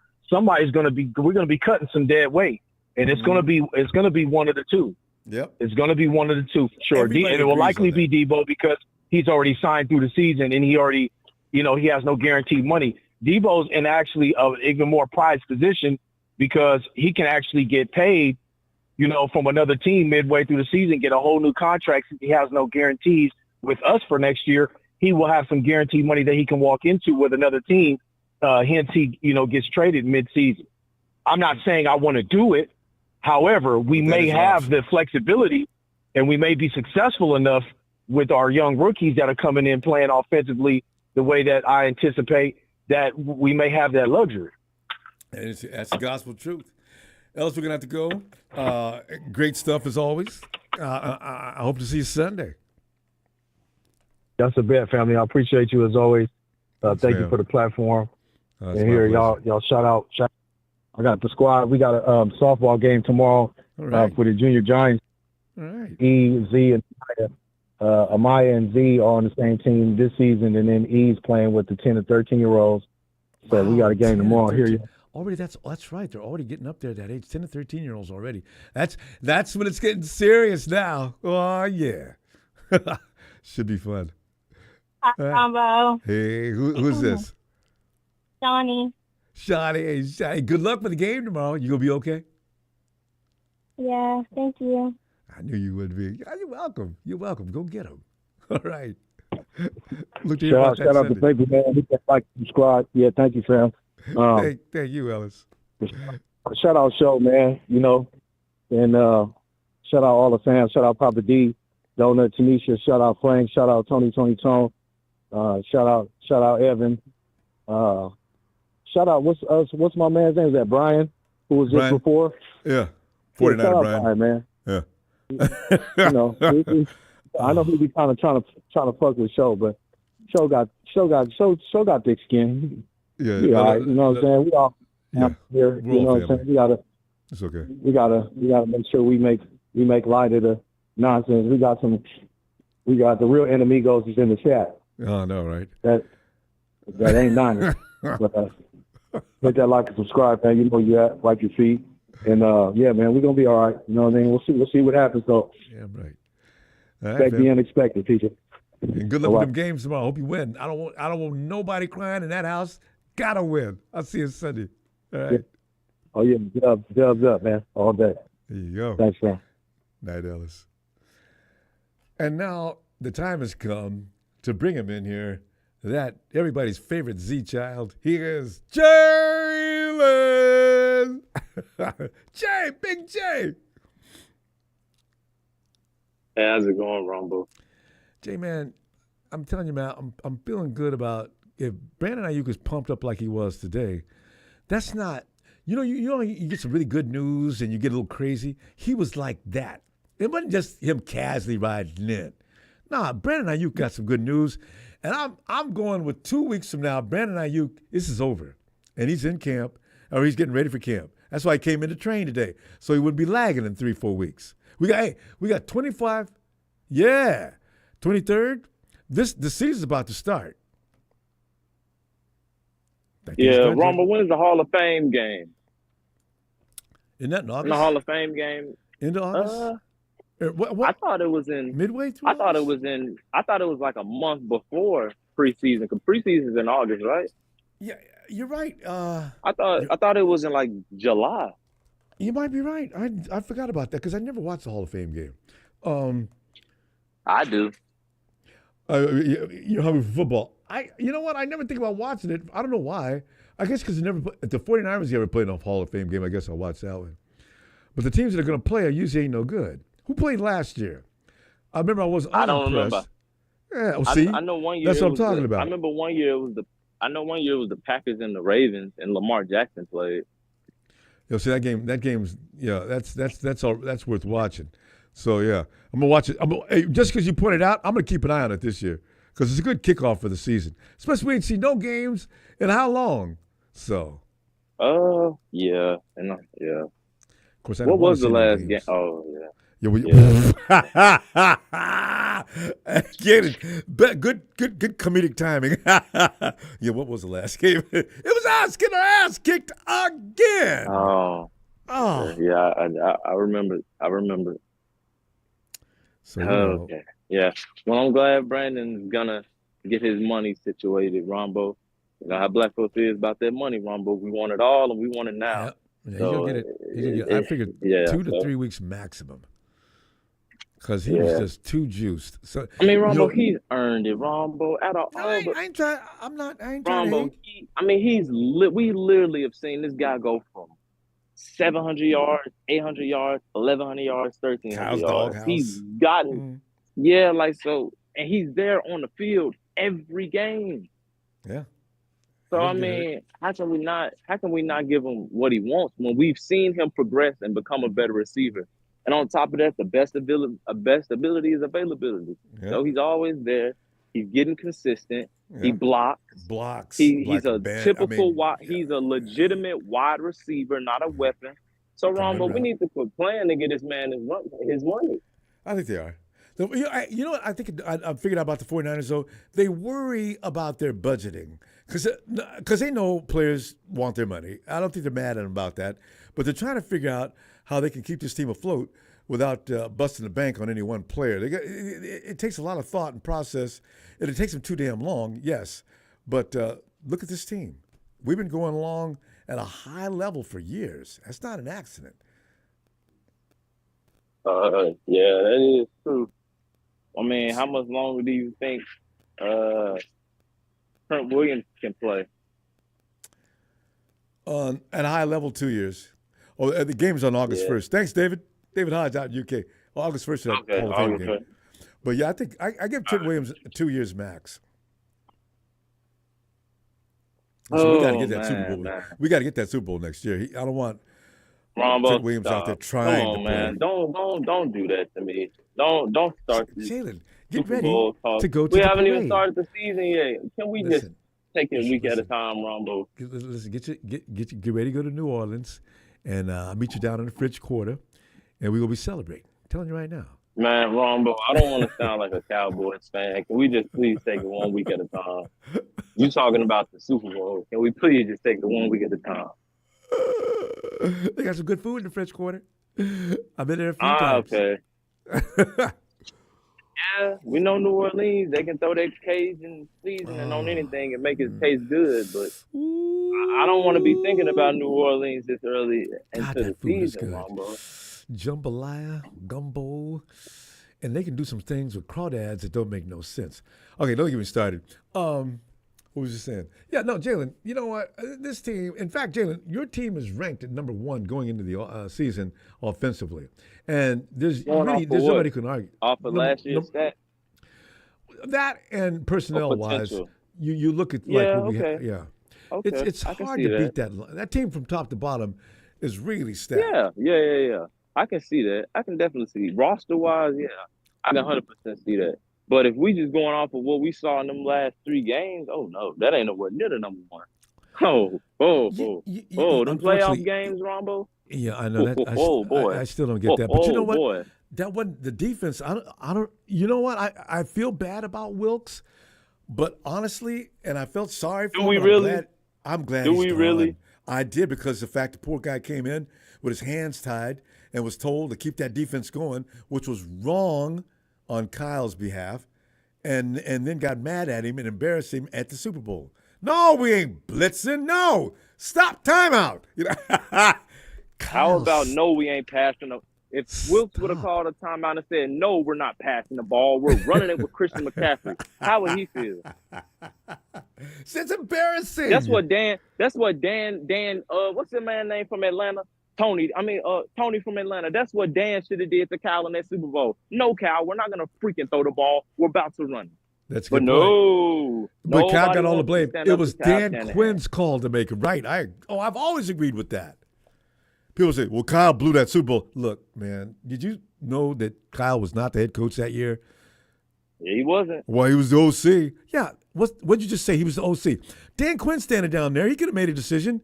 Well, he probably trusted Kyle. Oh, but damn that. If he doesn't know any better than that, then he shouldn't be the head coach, and he ain't. So. Do we really know how that whole thing went down, Ronbo? No, I just heard bits and pieces of it. Tony probably knows. Yeah. I can ask him about that. Now, if Campbell said something to Kyle about the offense and Kyle just kept running it his way, and because we never know, because Kyle was gone the year after that, was he not? So we never really know. Yeah, well, not even a year, a few weeks, what went down. Days after the Super Bowl. Yeah, so we don't really know what went down in that Super Bowl on how the play calling and the relationship with that actually went down. I mean, as far as we know, from what we've seen. But Kyle would never tell Del Campbell, "Damn, that I'm gonna do what I want to do." Campbell looks like kind of guy that can rush up to that booth. Campbell's like he rushed up to the booth and grabbed Kyle out of that booth, man. That dude's a fighting man. Ronbo, the man was already pretty much made a head coach. Wasn't we already interviewing him by then? He was already got the job. All he's got to do is report to San Francisco. Yeah, Ronbo. Yeah, so I know. He probably wasn't even worried about. Ain't no telling what happened. We don't know what went down between those two. We really don't. Super Bowl. That's true. We don't. We really don't. I'd love to know. But I mean, yeah, you're right. Wilkes was. I can't blame that on Wilkes, Ronbo. I mean, I get the defense was bad those playoff games, Ronbo. They fucking showed up that Super Bowl, Ronbo. Man, they coached it. Man, Wilkes coached his ass off in that Super Bowl. He did. But they didn't. You know what? Those veterans on that field that day, they didn't really need a lot of coaching. They just need somebody to stand back out the way, and that's pretty much what they did. Fred Warner was out there running that defense. So Wilkes gets no credit for none of that? No, I ain't gonna say get any credit. But I'm thinking that defense, being the veterans they are, I think they just started running that game like they know how to run it, and that's probably what led to Wilkes getting fired, because Fred and company didn't really like him. Nick Bosa didn't like him, and Kyle probably went around and asked him. So listen, I'm thinking about letting Coach Wilkes go. What do you guys think? That's your decision, Coach. You don't have any objections? That's your decision, Coach.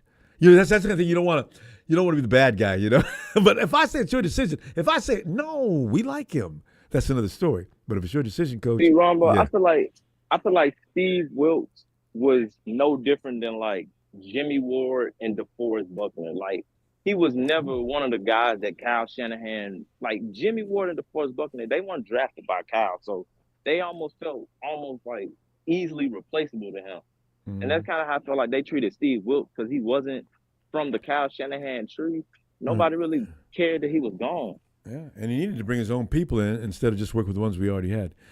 Jalen, our clock always zips out. We got to go, and I can't wait to see you Sunday. Got to have you. Yeah, Ronbo, man. At the end of the day, we still the kings of the West. That's right. Kyler need back healthy, so he don't need no rest. Mm. And Gene D and Rudy can keep coming here crying like some little bitches, but the 49ers gonna be the best. Gene, let me get a Niners shout out, Ronbo. Yes, indeed. A Niners!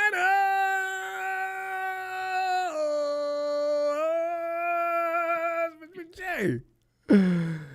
I know Gene D doesn't frequent us like he used to.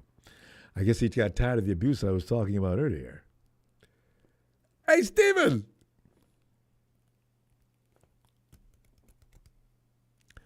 Yo, Stephen Rose. What's up, Ronbo? Scarlett.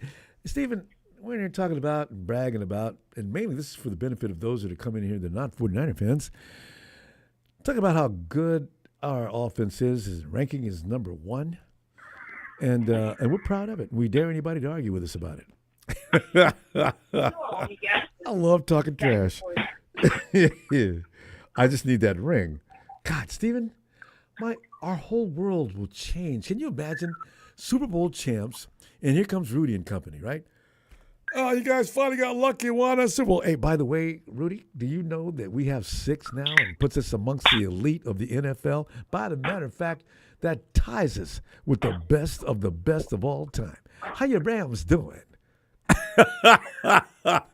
Oh, God, I want that moment so badly, Stephen. I can't stand it.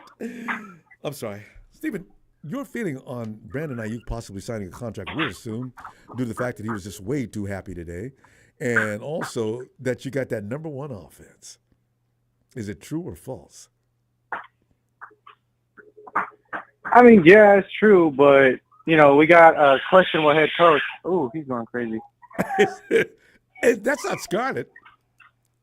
No, that's Rome. I don't know. He's Rome, entering his terrible Rome. twos. Okay. Oh yeah. Yeah, that's he's right. going ape shit. I don't know if it's because he's excited because he's two. Aiyuk, came in saying whoop de whoop about how you got whatever is great. Can't afford the Lamborghini, don't get it. Man, shut your stupid ass up. You had one good season. Come on. Everything else was mediocre. I know. I don't care. To me, like I said, I stand on business on what I said. He had handled his offseason signing worse than Debo. And that just for sure solidified that. I still think Debo had more of a circus. I said it once, I'll say it again. Debo had more circus acts going. But I guess they're pretty much, I call them equal then. I'll go that far. But, man, Debo just, I don't know about every that, Ronbo. hour in the middle of the night, and there's Debo's brother getting involved. I said, what? Debo, why don't you tell your brother, hey, man, come on, man, don't help me, okay? Just thanks, but don't help me. So, because his brother kept a running dialogue with people on Facebook. I said, Debo, why don't you talk to your brother? I mean, it just was a mess. So, Debo's mom finally got involved. When you got some, you got some diva-ass wide receivers, and we're in a league where, if you play the bare minimum as a slot receiver, you're almost entitled. You feel like you have this source of entitlement of getting signed this crazy-ass bonus. I mean, who was the one that really started it, that really kicked it off? What was his name? It's the dude from the Jaguars. What's his name? What position? Wide receiver. He was the first guy to get signed during the Debo negotiations, and it set the tone for the entire NFL going forward. He came over from the Cardinals, right? Anyway, I know what you're talking about. Yeah. Well, because of him, every goddamn wide receiver in the league now expects quarterback salary. What's his name? Christian Kirk? Christian Kirk. Yeah. Thank you. Yes, that's him. Yep. Christian Kirk ain't did a damn thing since then. He hasn't done shit.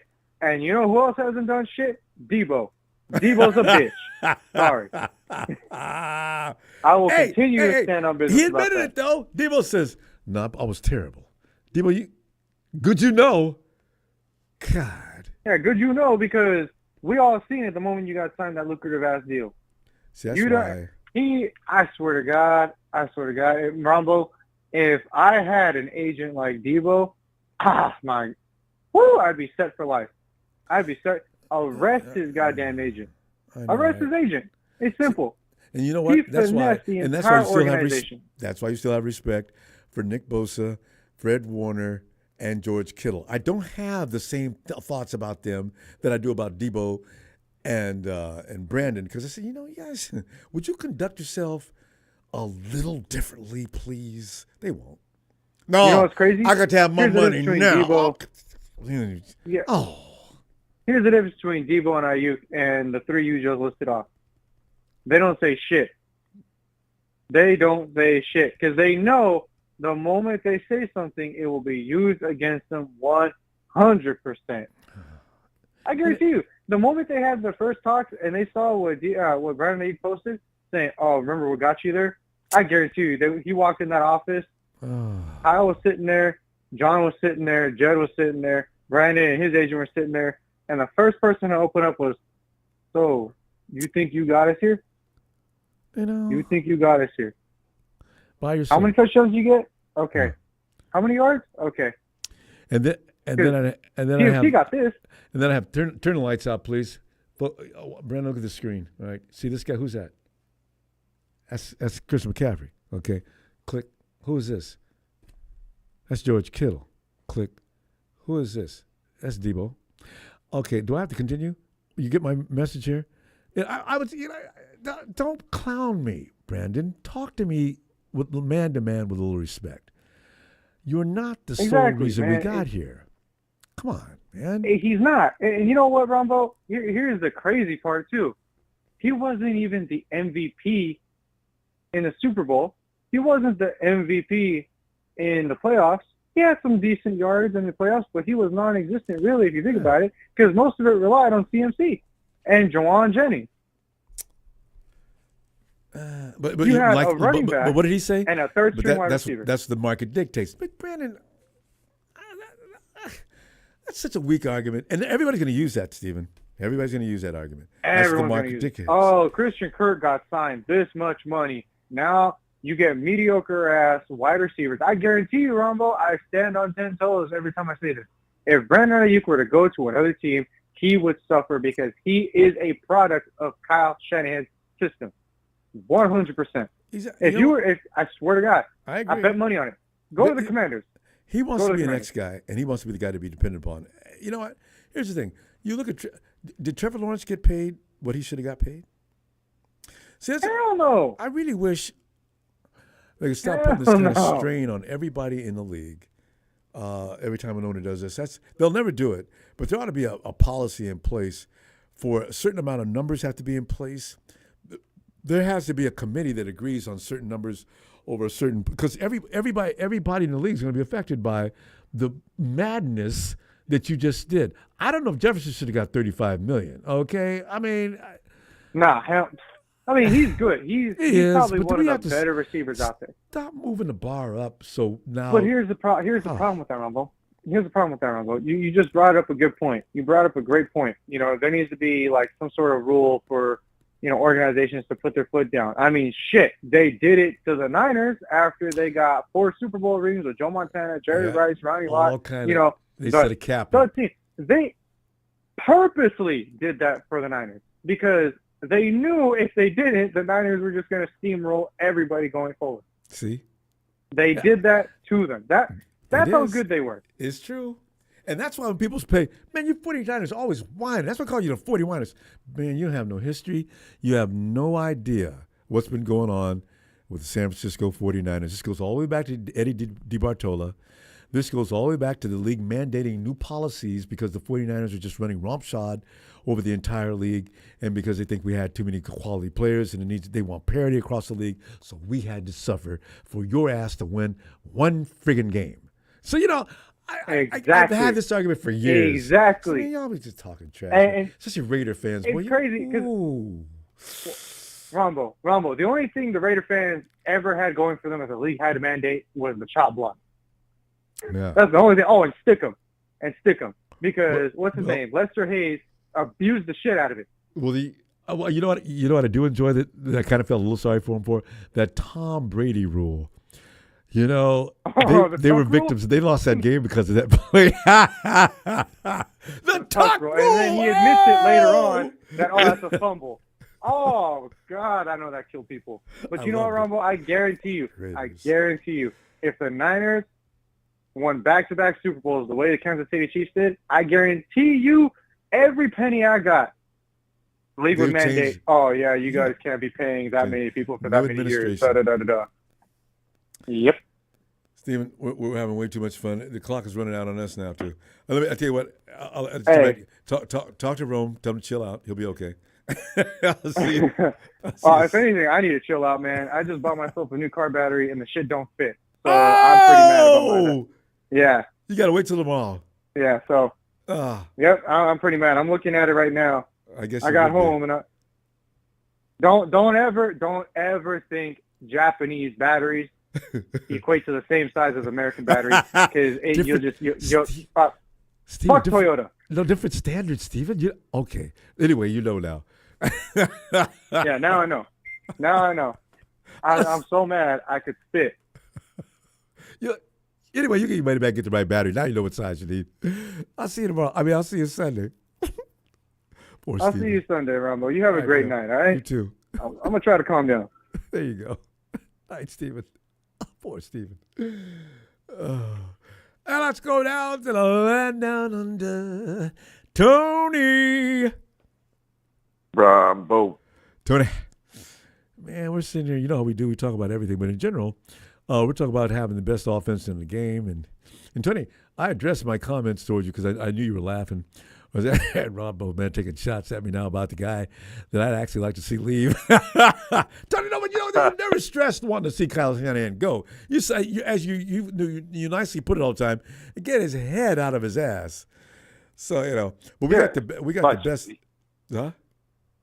Go ahead. Basically, you're right. Yes. Yeah.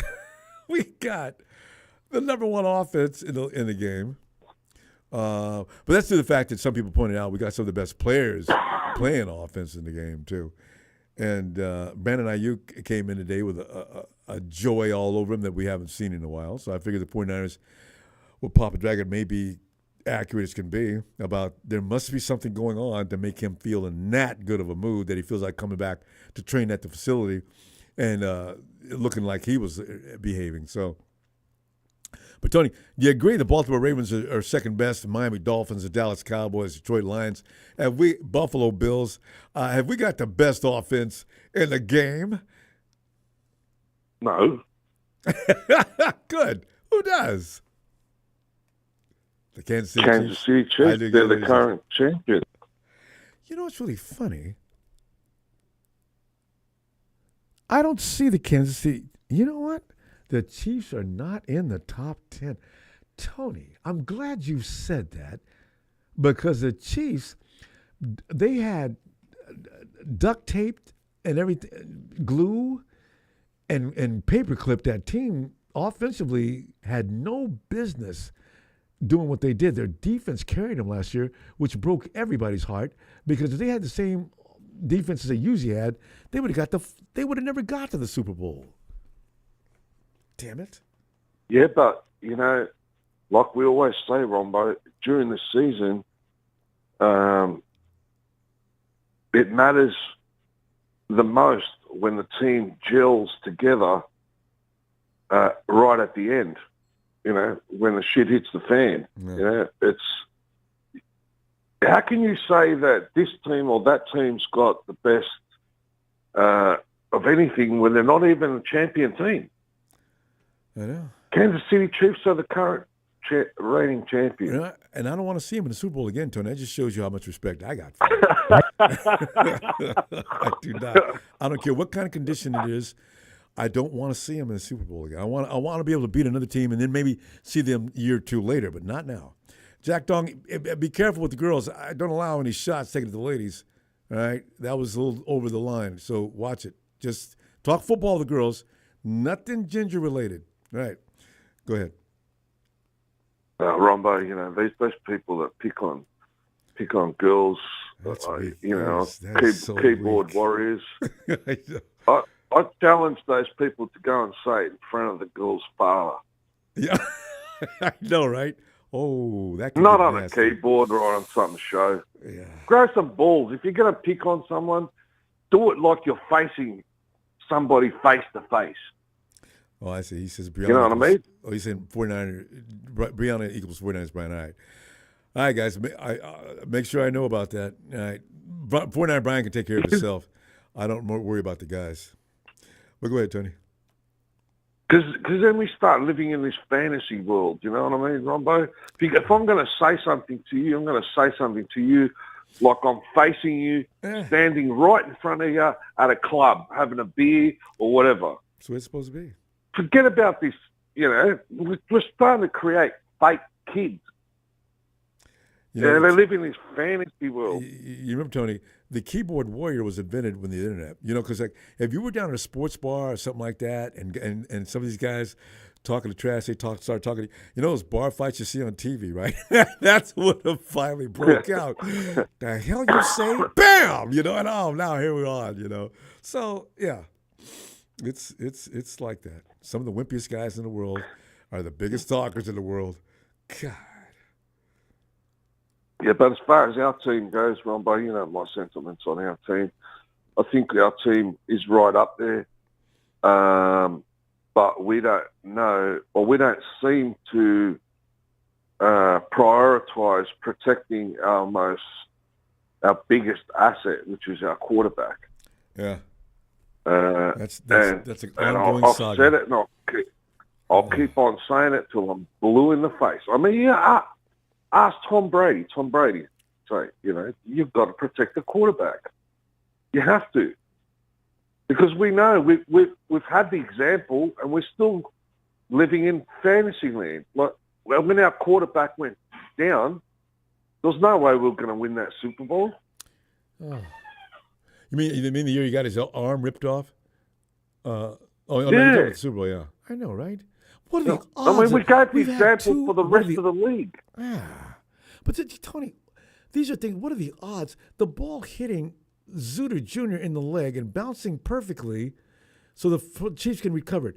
And then having your quarterback's arm get ripped off at the elbow in an NFC Championship game, which obviously the 49ers are about to win.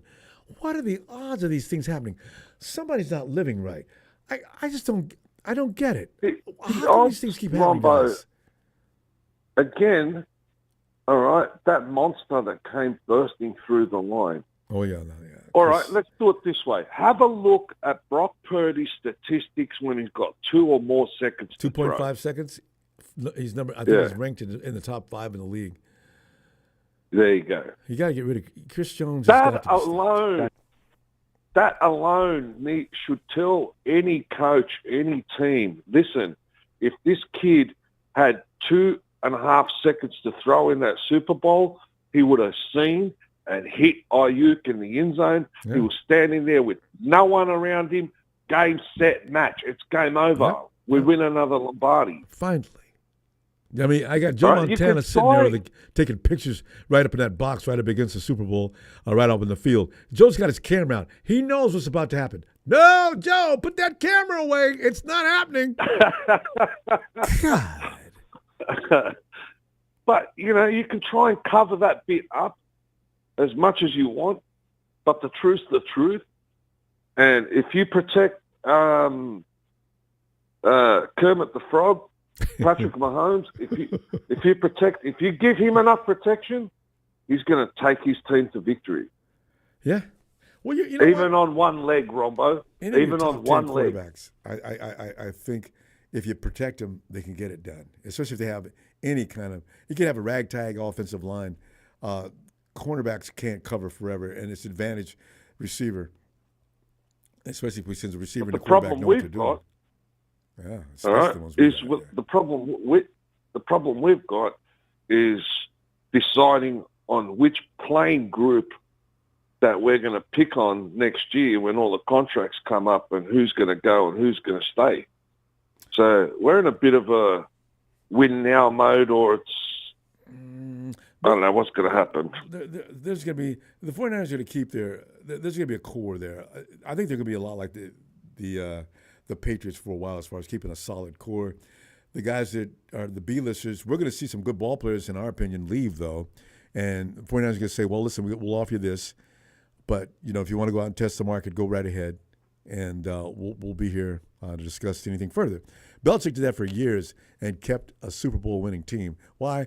Because the core was locked in. They were the ones getting the work done anyway. Everybody else is a role player to begin with. So we're going to see that next year, I'm pretty sure. It's time's up. I mean, especially after you sign Purdy.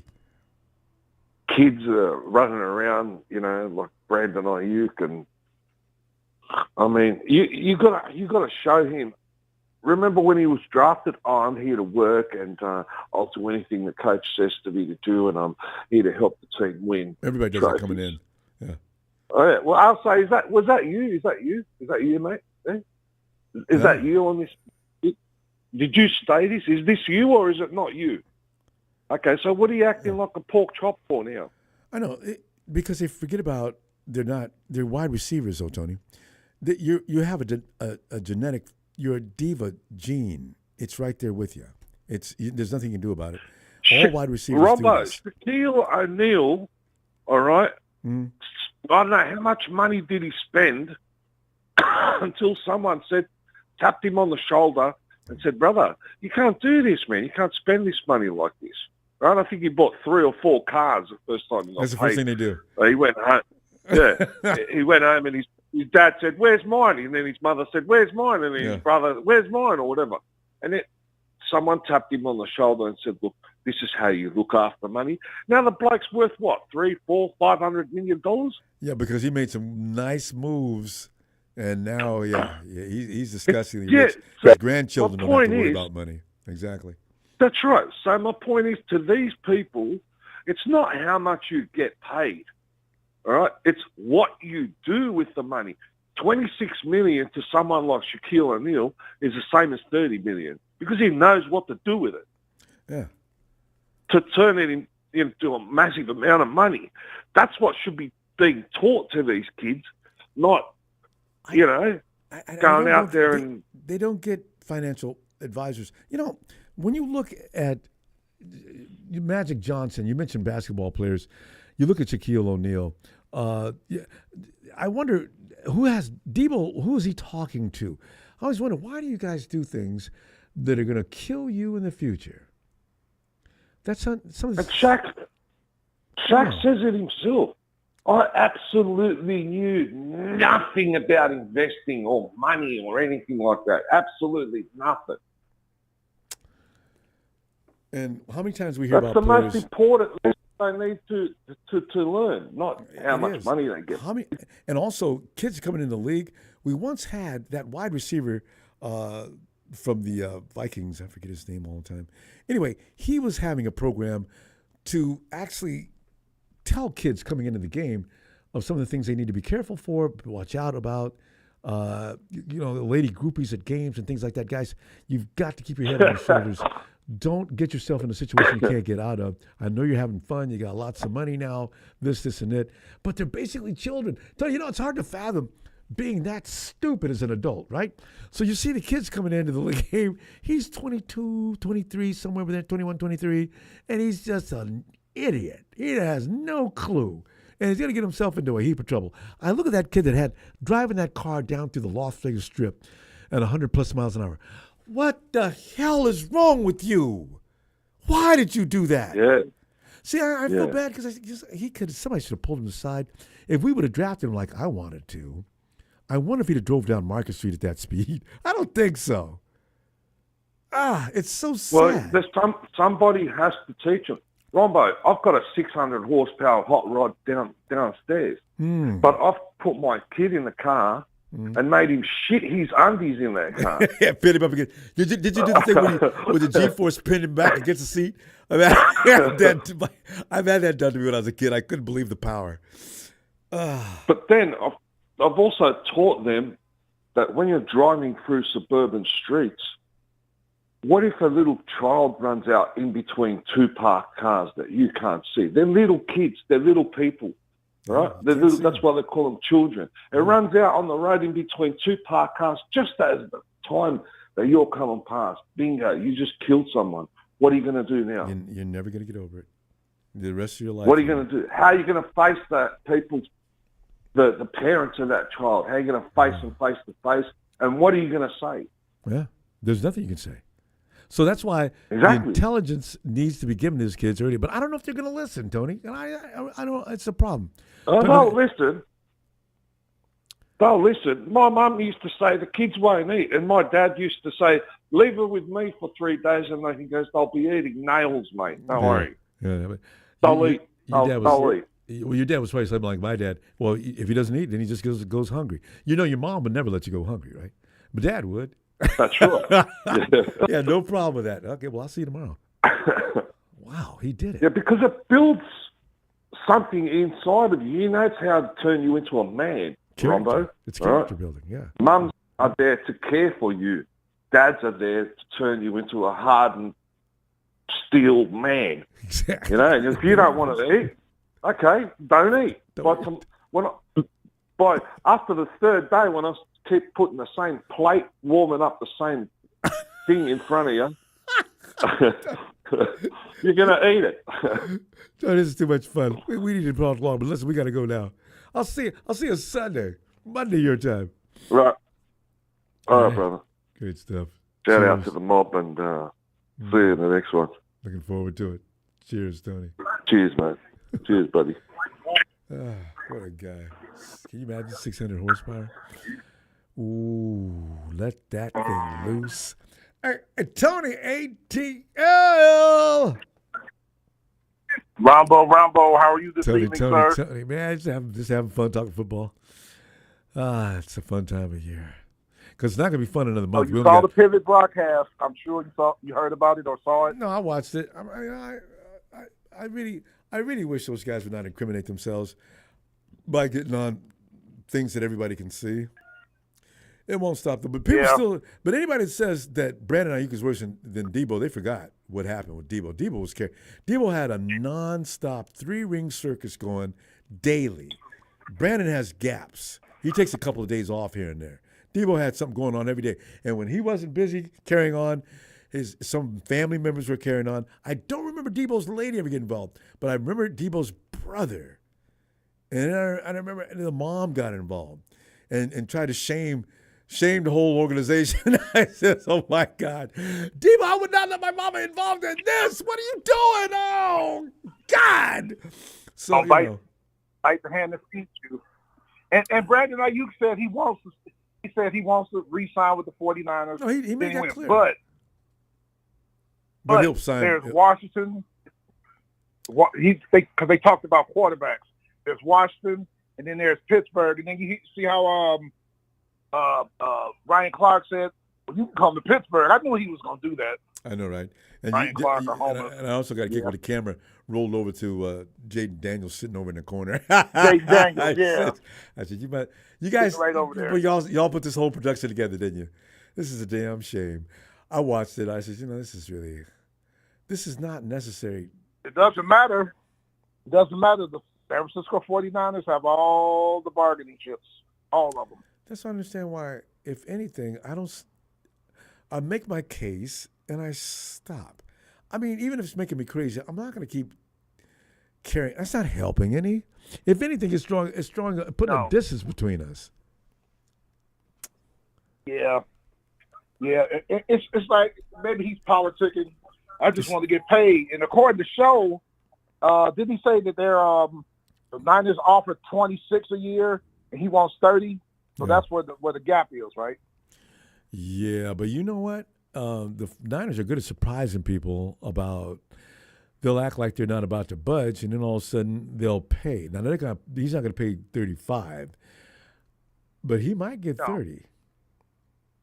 Maybe.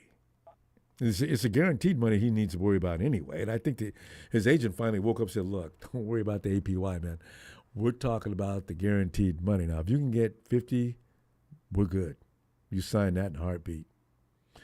Otherwise, I will stand pat." Then they talk about the quarterbacks. He didn't say nothing bad about Purdy, but then he just tried to. Well, I would love to be the ex this quarterback over here talking about Jaden Daniels. Yeah. And Jaden Daniels got to prove himself. Washington's offensive line, other than their left guard, wasn't that good last year. And he ought. In fact, if anybody knows, Brandon ought to know better than that. Man, you need to wait till Jaden can establish himself. Jaden may get his brains beat out. Yep, he might have to run. It's a good thing Jaden can run because he might have to run for his life for a little while. I think Jaden's he good on his quarterback, but they got to get some more offensive linemen. Haven't heard anything about Caleb. The Pittsburgh Steelers offensive line, I love what Pittsburgh did with their line, and we ain't going to talk about that. I already talked to you about that. Yeah. They got rebuilt that offensive line. I love what they did. Especially with the rookie. Russell Wilson's going to have a field day with that offensive line. Yeah, because he's never had one. He's not going to wonder, what is this? I got time to throw. I ain't got to sprint out of this pocket. So he could be interesting. Yep. So by the way, you guys, neither did Justin Fields in Chicago. So it's going to be interesting for him too. So Justin Fields ain't going to see the field because Russell Wilson don't have that job. Yeah. Unless Russell Wilson gets hurt, then Justin will have to play, and there's no excuse. When you got two of the best guards in football, James Daniels, their right guard, and Isaac Samolo's nasty. When he went free agency after Philly went to the Super Bowl 2 years ago, I wanted him in Atlanta. So I left our spot. We big too. He went to Pittsburgh. I said, damn. Well, that dude. Steelers could be back this year. Nobody's talking about them, but they could be back. This could be it, Tony. Steelers are coming back.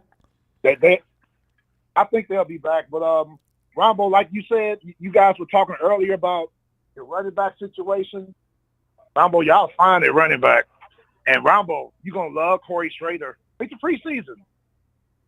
That's what I'm looking forward to. He's been talking about and legendary phrases. I can't wait to see him. So, Ronbo, you know how hard it is? It's hard in pro, as you know. You know how hard it is to get 2,000 yards in college? Only a few people. Because you're not going to get that many. He's one of them. Right? And there's not that many games on the schedule. Unless you're just the entire workhorse of the offense, where did you get all that yardage? So he must have took advantage of every snap. I just don't know how he did it either. You're right. And he did it in the SEC, the toughest conference in college football. Where guys come drafted out of there. Oh man, the defenders that come drafted out of the SEC. Ooh wee. I told you, I saw what he did to Georgia.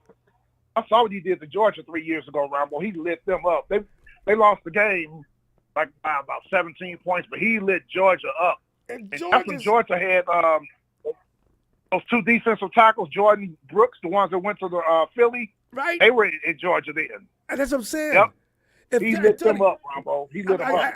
If I'm looking through the catalog as to where I'm shopping for certain players, if I'm looking for defensive linemen, I'm going to Georgia. If I'm looking for offensive linemen, you know how I feel about Notre Dame and Boston College.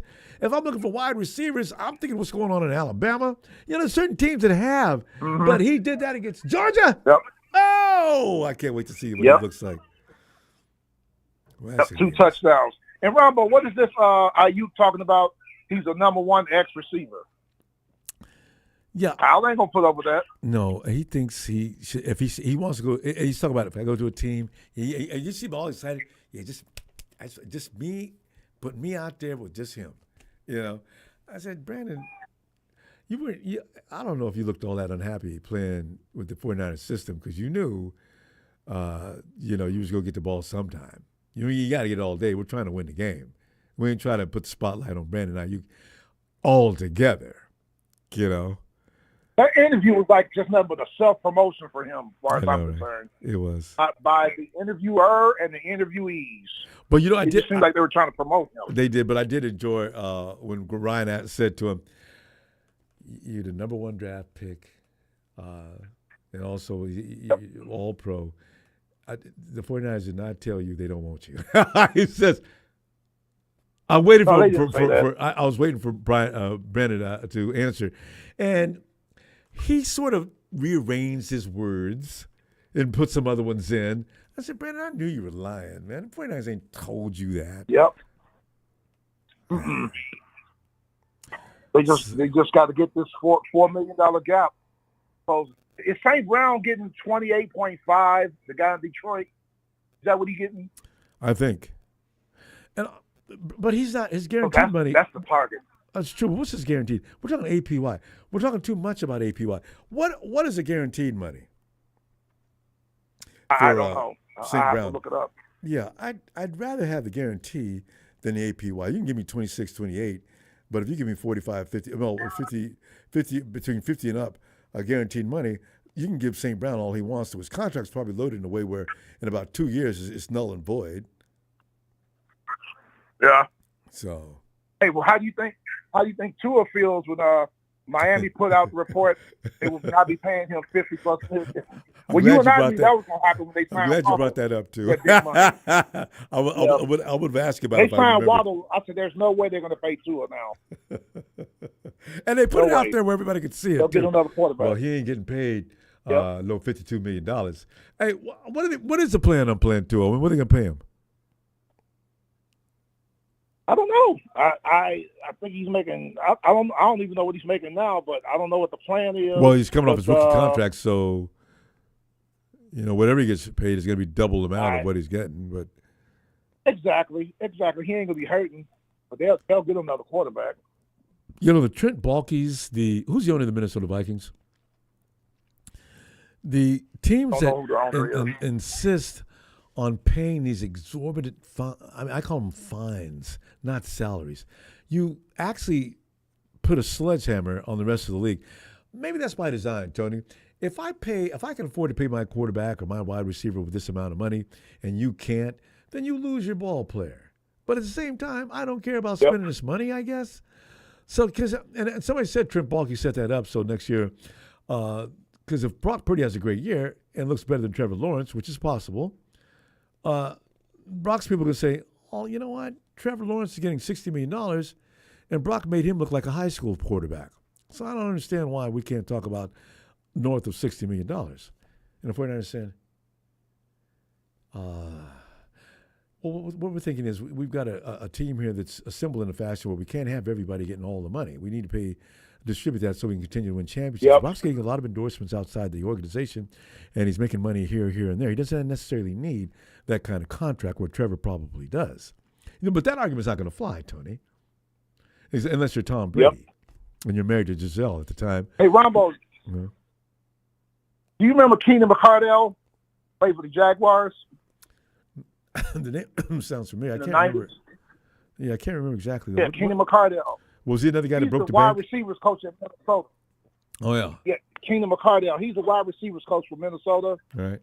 And, he's got Justin Jefferson and that rookie, second year now, Jordan Addison from USC, who balled last year.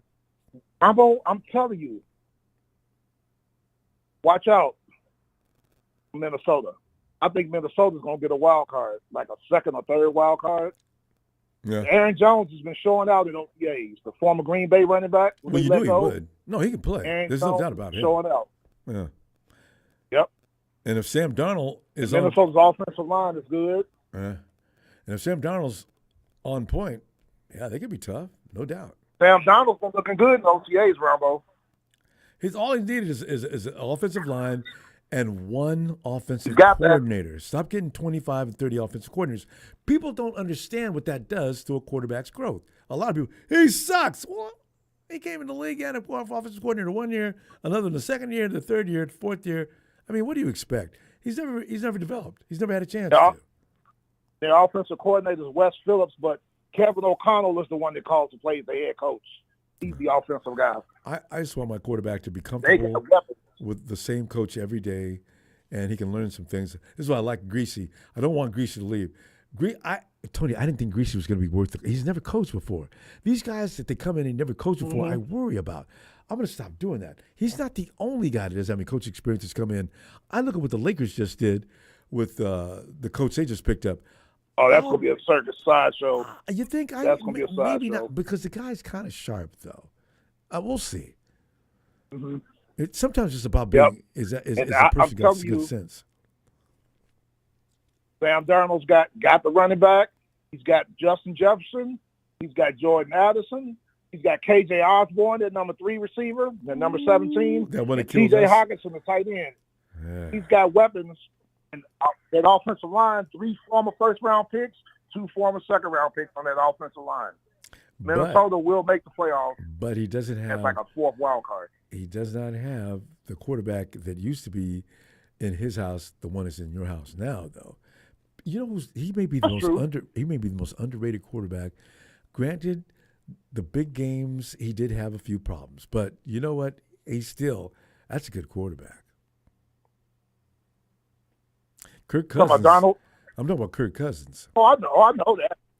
Yeah. He puts up Matt Ryan type of numbers. That's what I ain't gonna say he reminds me of Matt Ryan, but he puts up those type of numbers. Cousins 30-something touchdowns, and 9 or 10 interceptions. And his pinpoint accuracy on some of them throws, it's amazing. Yes, sir. I saw some footage. Yep. Going back to when he was Washington, backing up RG3 when RG3 got hurt. Yeah, he came in good. Pinpoint, Ronbo. And in Minnesota, when the receiver did an out pattern, that ball was gone before the receiver broke on the out. And timing the ball was right there waiting for him when he got there. Yes, sir. There's only a few quarterbacks that do that. Drew, the Saints quarterback, another one who had that talent. Drew Brees. Yep. And actually, you mentioned Russ. He doesn't get enough love either. Russell Wilson is frightening with that. Russell Wilson can drop those bombs way downfield too. Wide receiver running, the deep ball looked like he didn't even look back. He just stuck his arms out, tilted his head back to the guy with the ball in his hands, and all in stride, 50, 60 yards down the field. I said, you know what? Ain't no point. Have you seen film on the old school quarterback, Hall of Famer Fran Tarkenton? Yeah, I've seen Fran Tarkenton. Yeah, some film on him. That's who Russell Wilson reminds me of, Ronbo. Running around, people laughing. I'm like, go look for half an hour. Yeah, and then making the perfect pass. Fran Tarkenton was little too. but here's a tricky question: who was the leading quarterback in completions, touchdowns, and yardage before Dan Marino broke it? It was Fran Tarkenton. Hall of Fame. Yep, Yeah, Fran Tarkenton. they had didn't the cheat record. him. He got in the front. He got in the hall. Tony, we're going to go. Yep. And as usual, it's always fun talking to you. I see you Sunday. Yes, sir. Yes, sir. I was watching a little bit of Wednesday show, Ronbo. I couldn't stop laughing. We had fun Wednesday night. Oh. We had fun Wednesday night. That was a great show. Oh, yeah, we talked about that. I tell you, buddy. Yes, sir. We never run out of stuff. And the chat is just always out of control. Deion to the Cowboys. Stay tuned, Texas boys. Yeah. Deion's coming. He's getting one more year. I can't. Ronbo, Tony, that's going to be a circus. The drama hasn't unfolded yet in Dallas this year. I can't wait to see going into August what is going to be the case. CD's not happy. Who's going to get paid? Well, Luka's not happy. We know Ronbo it's not going to be Prescott. So Yeah, they already between told that. CeeDee Lamb and Michael Parsons, who is going to get paid? You can't pay them both? Nope. Stay tuned. The Cowboys are always fun. And I to love watch. the little shot that you said at the end of Wednesday night show. You said Dak Prescott to Los Angeles, the Rams after Dallas lets him go. Because the Rams don't care about Chicago. Come on in. We just want to win a Super Bowl. Go ahead, Dak. Get in there. They'll be used to you anyway, throwing all them interceptions. Stafford used to do it. Yes, sir. Yes, sir. Stafford did it, so we ain't losing nothing. Yes, sir. Oh, God. All right, Tony. Have a great night and a great weekend. I'll see you Sunday. Yes, sir. You have a great weekend, Ronbo, and Thanks, I will see you Sunday, sir. Hopefully Thank y'all you. can get this deal done by then. I give it 2 weeks, between 2 and 3 at the most. Yes, sir. All right. Yes, sir. All right. Night, Tony. Take care, sir. You too. Thanks. Okay. You never get tired of talking 49er football. Talking football in general. Football's a fun game, ain't it? It's just an outstanding. It's a game that's one game a week. Yeah, because every sport's got 4 series, right? There are 2 games of NBA, 2 games, but the NBA doesn't take breaks during the week or anything like that. They keep on going from traveling from one city to another. But football, man, you got one game to prepare. You can't make a lot of mistakes, or at the end of the season, you'll be looking like mush. And the best teams really are the best teams that end up in the Super Bowl and the playoffs, because it took a hell of a lot to get there, you know?